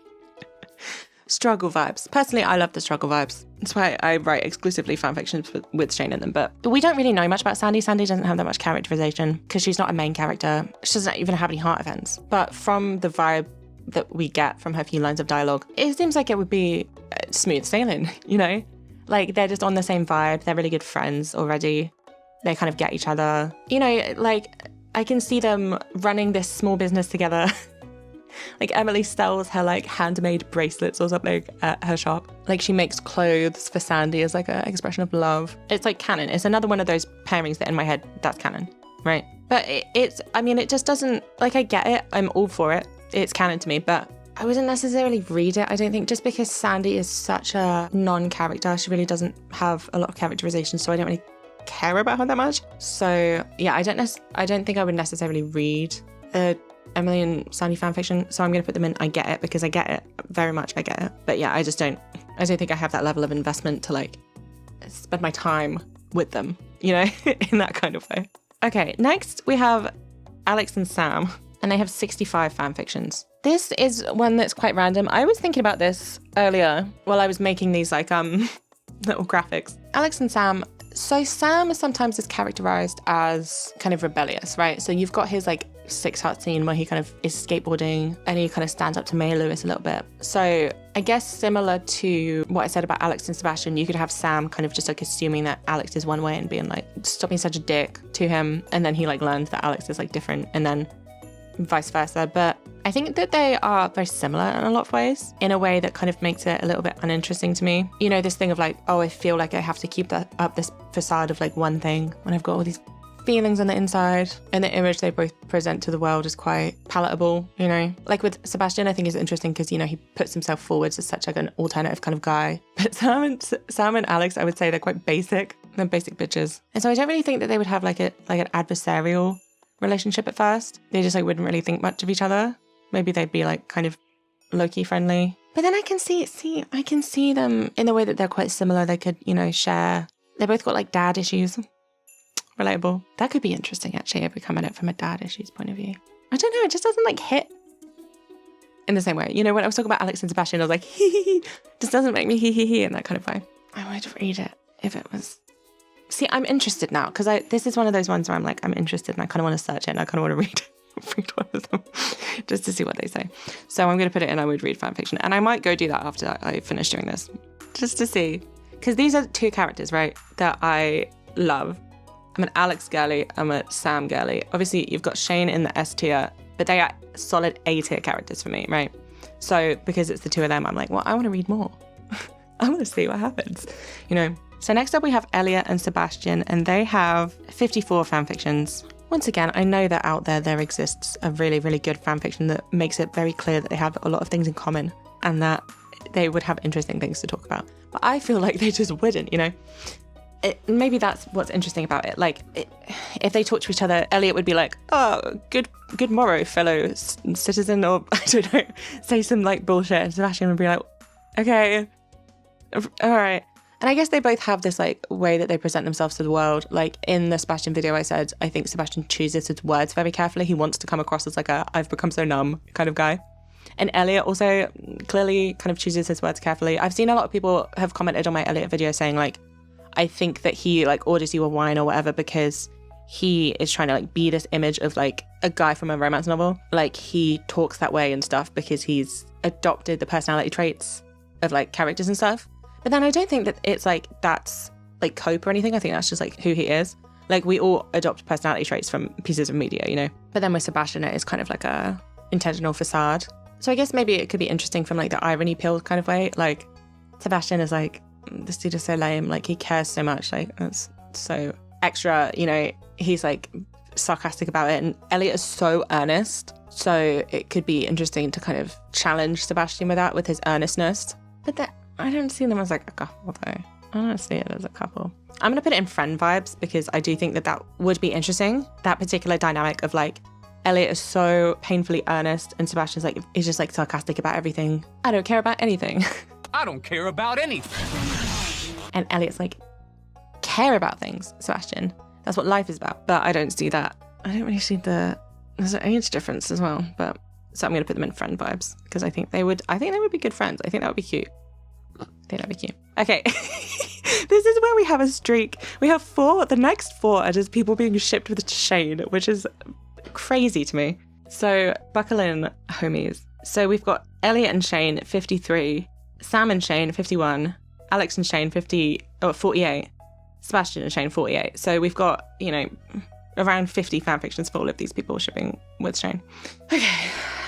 So Shane is my favourite, so this is going to be fun to talk about. So Elliott&Shane, come on, like, I don't know. I mean, I think you could ship anyone with Shane and I would read it and I would be interested. But you know what? Okay, Elliott spends a lot of time in the bar, right? And he spends a lot of time on his own. He's a lonely guy. And when he meets you, he's like desperate to be your friend. He like latches onto you immediately. And Shane is the complete opposite of that. Right. Okay. See, it's happening, right? Shane is the complete opposite of that. He is like, go away. So if anyone, in the same way that I said that Emily at the bar would just be like, hi, talk to me. You know, I can see a situation in which Elliott like keeps trying to get Shane to talk to him, but she's like, fuck off. And then, yeah, like eventually they become like friends in some kind of way. Like maybe Shane just thinks he's like funny. He's like funny little foppish man. I like your funny word magic man vibes, you know. He's like, it's better than just like staring off into the void. I may as well just like listen to him talk about his novel or whatever. Oh, even though that sounds awful. Just sitting there and Elliott comes over to you, starts talking to you about his novel, just purgatory. So I guess I can see it in that way of like two lost souls connect, right? They're just like so different in the way that they present themselves. Like Shane he has these lines about like, oh, we're all just like bags of like flesh. Isn't that weird? And then Elliott's like, oh, my love, we just doth bestride the narrow world, you know? So it's like, what would a conversation between them even look like? I don't know, but that's interesting. See, this is the thing with me because I love Shane so much. I'm like, I want everyone to talk to him. I'm so interested. In terms of, but I don't know, in terms of like a romantic thing. So Elliott is the kind of guy where you look at him and he brushes his hair 1,000,000 times a day. He probably smells really good. I saw someone say that, like, you know that guy smells good. And I agree. He definitely uses like conditioner. And then Shane is like, you look at that guy and you're like, he probably smells bad. And I love that about him. But it's like that come on, like he has like depression. He's like an alcoholic. Like this guy's not keeping up on his laundry. He's not showering every day. So in terms of like an attraction between them, like, although it's a little bit of like a opposite attract, but then I don't know if Elliott would want to get down in the mud like that. I don't know if he'd be like, well, he's getting my clothes day. So now I'm interested now. I'm going to put that in Woodread because now that's another one that I want to look up and see what the vibe is like. So many of these are in the Woodread category and I'm going to have to go and do some investigation after this. Maybe I'll come back and I'll be like, I'll do a part 2 and I'll be like, I read some, you guys. So the next one on our list is Sam&Shane. Oh, wait. See, I was like, that's really random. And then I forgot that I actually started writing a Sam&shane fanfiction. I wrote like 14,000 words or something. You're never going to see it. You're never going to see it. I'm sorry, you're not. So it's like a thing because they like work at Jojo Mart. You know, they have proximity to each other, right? It's this dynamic in some of the ones that I've read. Because in the Sam video, I was like, do you think that there's Sam&shane fanfiction? I went and I read a lot of them. And it's this dynamic of like, Sam is like, got this like bright-eyed bushy tail vibe of like, the world is amazing. I have so much energy. And Shane's this vibe of like, everything sucks. I'm old. I'm tired. Let me go to sleep. You know, and the contrast between that, Shane looking at Sam and being like, I like that he's like excited about things, right? I find that like charming in a way.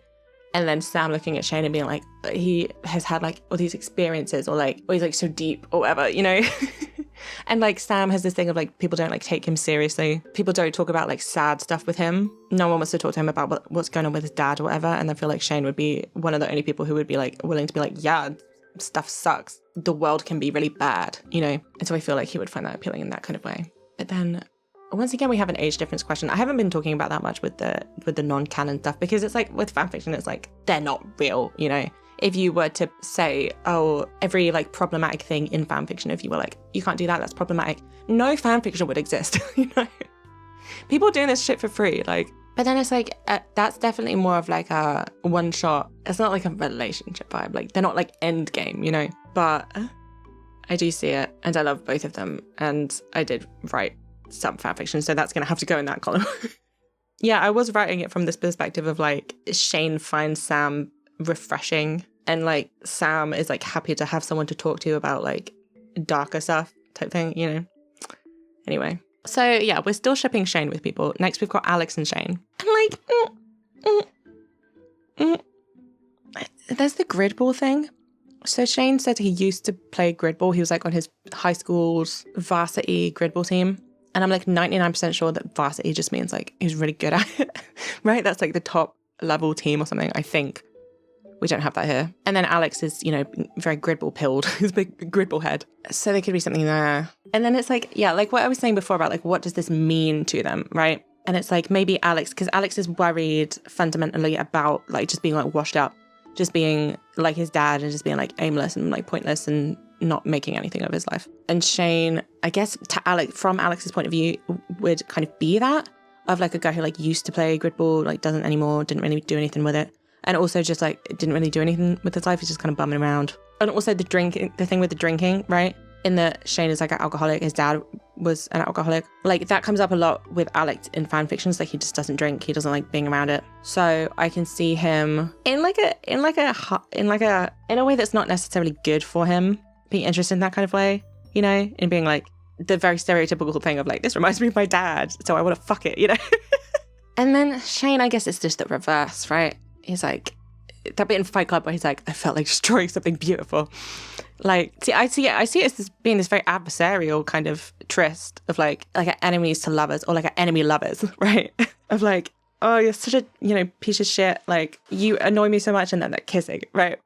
But then again, yeah, that would be an interesting like one shot, but then that's not going to be an end game situation. But I see it. But then like, yeah, it would only, I think it would exclusively be a thing that was like bad for Alex because of the similarities there. I mean, hypothetically, I guess you could have it where they both kind of use that similarity to like do some like healing. But then I don't think that would be a good basis for a relationship, right? That would be too traumatic for all parties involved. If that was going to happen, I think that would be friendship vibes. Again, I'm sure it would be written very well. I could write that. I got too many things to write now after this video. Got too many ideas. And once again, we're going to put this in always read fanfiction because now anything with Shane in it, I would read. Not going to lie. Okay.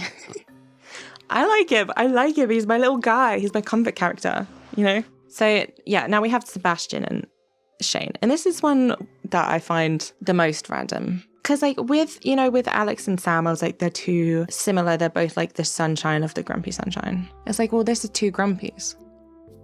You know?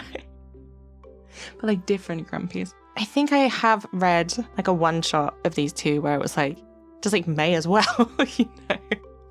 It was like just trying to feel something in this world of pain, right? That type vibe. But then they just really don't have that much in common. I just don't think they would get on. Like I've said before, like I find Sebastian to be quite bitter in that he hasn't really gone out into the world. He's like, oh, if I go out into the world, it's just going to suck. So I'm going to stay indoors. But then Shane, it's like, in my interpretation, it's like, he's like 33 or something, right? Like in my mind. And he's like gone out and he's like had these life experiences. He had these friends who died. He like didn't always live with money. He's like lived other places. Like I see him as like someone who has gone out into the world, only found bad things.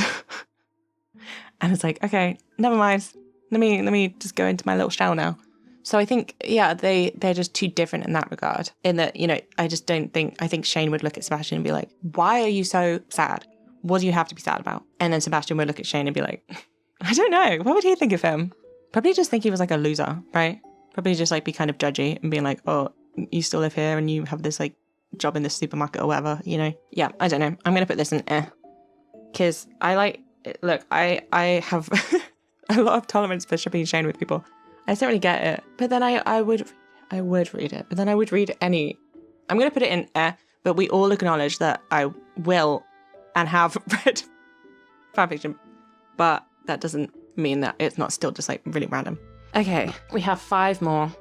These are our real rare picks right here. I'm gonna move this lamp. Hang on. So just lighting up half my face like the Phantom of the Opera. Is that in the frame? Is that better or worse? I don't know. I'll have to check afterwards. God, fucking time of year, it's insane. I'm not an early riser. I'm not a morning person. So I always start making these at like 12 or like 1. And then it's like, well, you have like an hour before it gets fucking dark. I had the exact same issue when I was making the Alex video of I had to move the lamp around a bunch because the sun kept going down.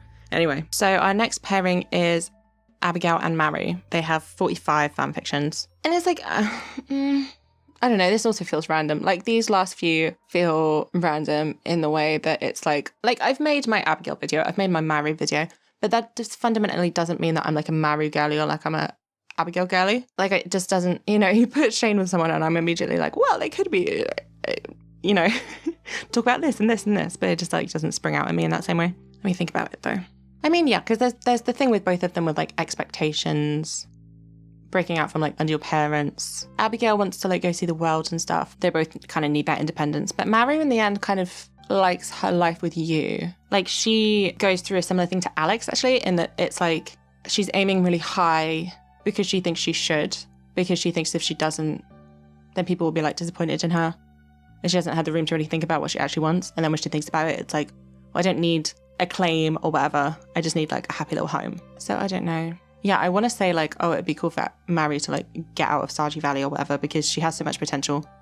But then what she wants is to have this like small life with you, to use all her gifts to like help you. But then it's like, does she just want that in the text because it's like, well, they all have to want to stay with you?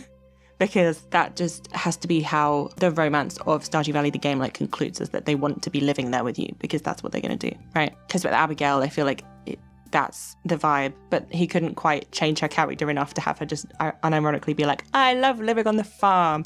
I still get the sense that like she doesn't, you know. But with Maru, I don't know, she seems happy. But then I feel like she potentially could be equally as happy. Like home doesn't have to just be like static. If they moved to like the city or something, or they like traveled around, I feel like she could be just as happy. So I feel like that would be a nice relationship. But then I feel like it's more like they would just be nice friends. I don't know. It seems a bit random, but I feel like they have so much in common that I'm not going to put it in the Like I'm going to put it in friend vibes because they have a lot of things that they could like talk about and relate over, but it's like, I just don't see it sparking any kind of interesting dynamic between them, interesting enough for like a romance type thing, you know?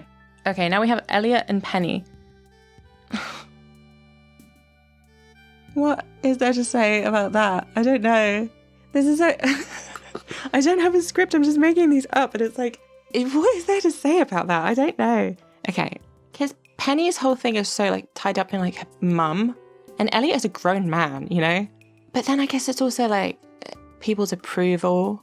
Like Elliott moved to Stardew Valley to get away from his town and his like family who like didn't approve of him. Wanted to be a writer. They like said he was crazy or something to wanting to be a writer. They said like 1 in a 1,000 people succeed. You're not going to succeed. And then Penny also has her mum being like negging her, you know? I don't know, but like, okay, so Penny says a couple times about being like cozy, having this cozy little home.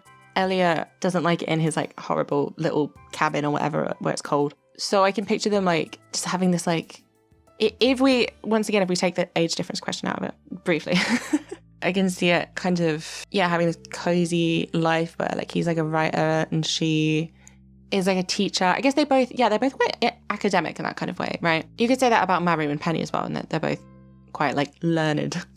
So they could have interesting conversations about like books and literature, and she likes reading a lot. He is a writer. Okay, there's something there. And they both kind of want companionship and like a home. Oh, and his little poem. Oh my God, his little poem. Our little home beside the pond. You know, she would go batshit fucking crazy for that poem. You know it. She would. She would love that poem. Okay, okay. I wasn't on board. I'm on board a little bit now. I'm gonna put this in. I get it because I get it. But like, I don't. It's not. Yeah, you understand me. I don't need to. Nothing else needs to be said. I get it. It's going there. Okay, next we have Haley and Penny. Haley and Penny have 36 fanfictions. I guess there's like, the thing with Haley's 14 Heart event, how she ends up raising money for Penny to give for the books for the kids, right? Like, you could have it like Haley starts off as this like selfish person.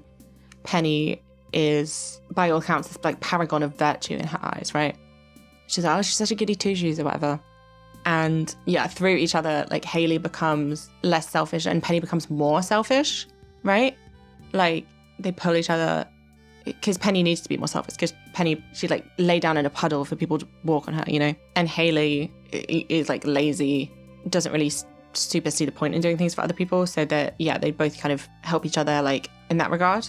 I guess it's also kind of interesting. It's like Haley being like the popular person and Penny being kind of the like shy, bookish kind of girl, I can see that. Yeah, I think that's really interesting. In the place that they both end up, like Haley's 14 Heart event is like about Penny and the kids that she teaches. She like raises money for them, so she kind of directly goes more towards where Penny is at the start. And then Penny's 14 Heart event is like she's making this like cozy little home, but she's doing it like because she wants to, not because she like feels like she has to. So it's letting go of doing everything for other people. So she's becoming more like Haley, and that Haley's kind of selfish. So I think that kind of oppositeness is an interesting dynamic. And it feels like that kind of thing wouldn't necessarily be friend vibes. I guess when I see it, like if someone's fundamentally changing their personality like they would be doing, then it would be like, oh, you have to spend like a lot of time together. But then it was like, oh, they're talking about their parents type thing, like with Abigail and Maru, then it's like, well, they can just be friends, So I guess I'll put it in, I get it. Yeah, it's not like my favorite pairing, but I get it. Okay. Okay, now we have Alex and Elliott. That's so random.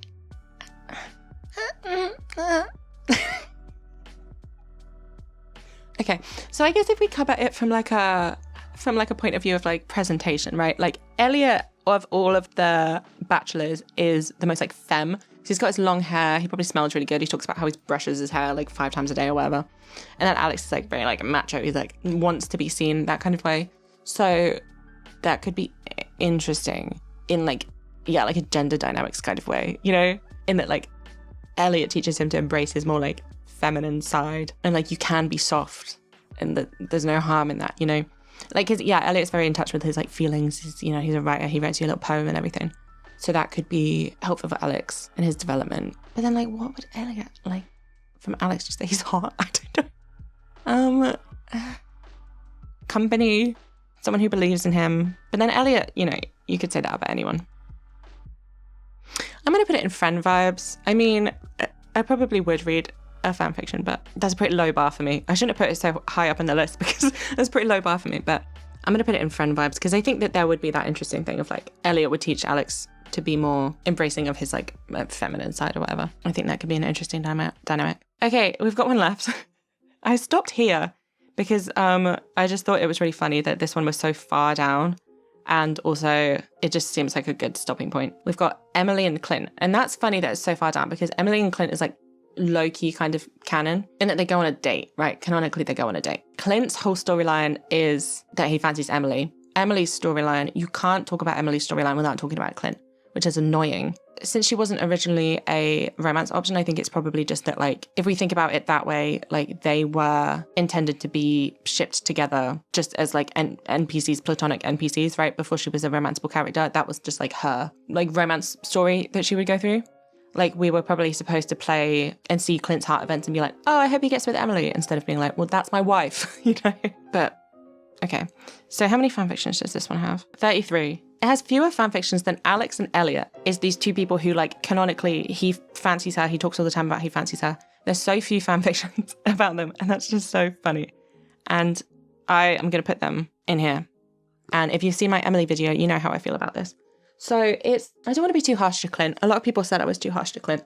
Like, he's not real, number one. He's not real. I'm not hurting his feelings. But I do understand where he comes from, right? In this mindset of, like, this crush that he has, feeling so unconfident in himself, kind of pinning all of his hopes and dreams on Emily. But then it's like he makes it her problem so much. He goes to the bar that she works at every day and he just stares at her.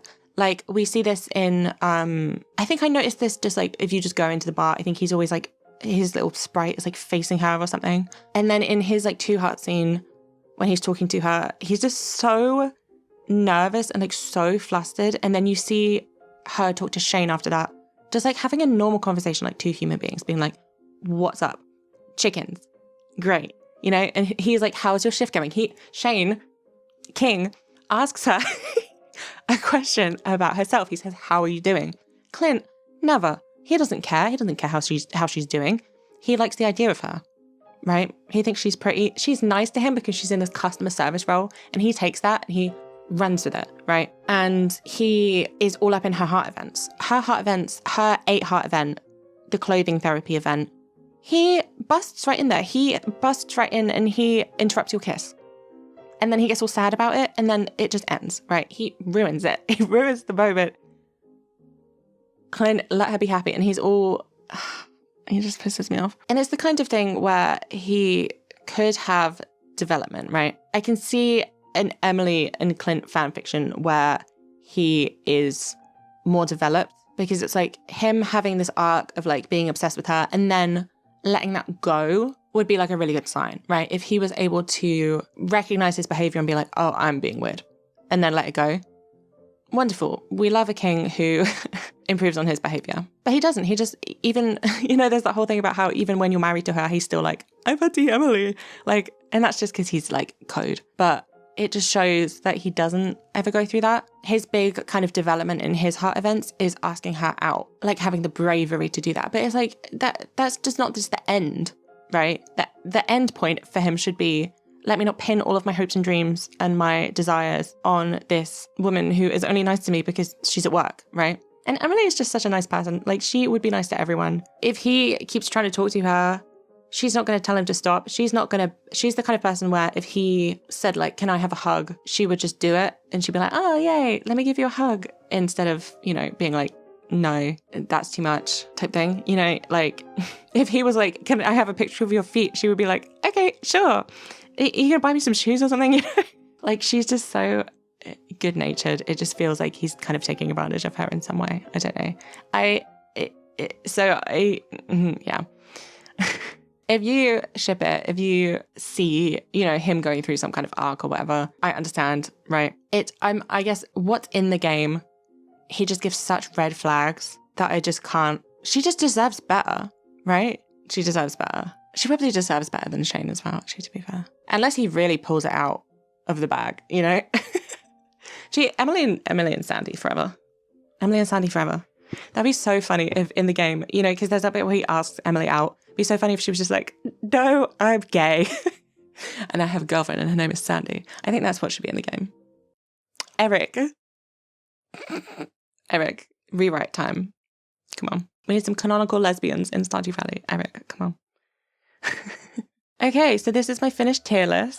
I have a lot of pairings to look up and read now. If I read any good fanfictions, I do tend to post recommendations on my Discord. So if you're interested in, if I end up reading a fucking Harvey&shane fanfiction, I find a good one, I'll probably post it on there. So join the Discord if you're interested in that. Really quick before we finish, will you do me a Christmas present? Will you give me a Christmas present? Will you watch my Doctor Who video? It's really good. It's not like it's just bad. I've only had good feedback. Someone called it a masterpiece. Please watch it. I think the algorithm's mad at me because it's not about Stardew Valley. Like, will you do me a Christmas present? Will you watch it, please? Thank you. Please and thank you. It's only an hour, which is short for me. Thank you for your time. You don't have to. I would just appreciate it. And it is good, so. Okay. It's so dark. Wait, let me turn the light off and I'll show you how dark it is. That's my computer. And if I turn that off. I'm literally just in the dark. My camera's getting so mad at me for doing that. Oh, there we go. Hello. All right. We have reached the end of, I don't know what I'm going to call this video, but we've reached the end of it. Yeah, this was a kind of a different vibe. Like, I literally didn't write anything down for this. I thought I'd just try chatting some shit. You got a script or anything? No. You're just freeballing it. Hell yeah. Because like my husband said, I always feel like what I bring to the platform, I suppose, is like research and like analysis. And that is my main beat. I love doing that. But I thought, you know, I'll try like a little bit of a opinions-based video to see if you guys vibe with it or not. Because this kind of thing, I guess, is easier. Because I don't want to just make stuff that's easier, but it's nice to give myself a little break now and then. And it also means I can post more because like the next video that I'm going to do is probably this Shane one. And that's going to take like a long time. So I'll just like disappear. So if I can do like a quick little, here's what I think about this while I'm doing that, then that would be, you know, I can still be like a presence, you know? I don't know. Anyway, thank you so much for watching. Sorry about the horrible lighting. Let me know if you agree with my opinions. Give me any good fanfiction recommendations. I do tend to only read fanfictions that are like M or E rated, just so you know. So don't give me any of that fluff. I'm not interested in that.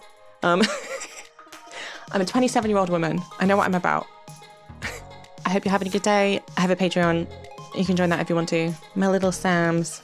Join the Discord if you want to see fanfiction recommendations. Watch my Doctor Who video. And yeah, I will see you later. Thank you for watching. All right, I'm going to fade to black. Hang on. Goodbye.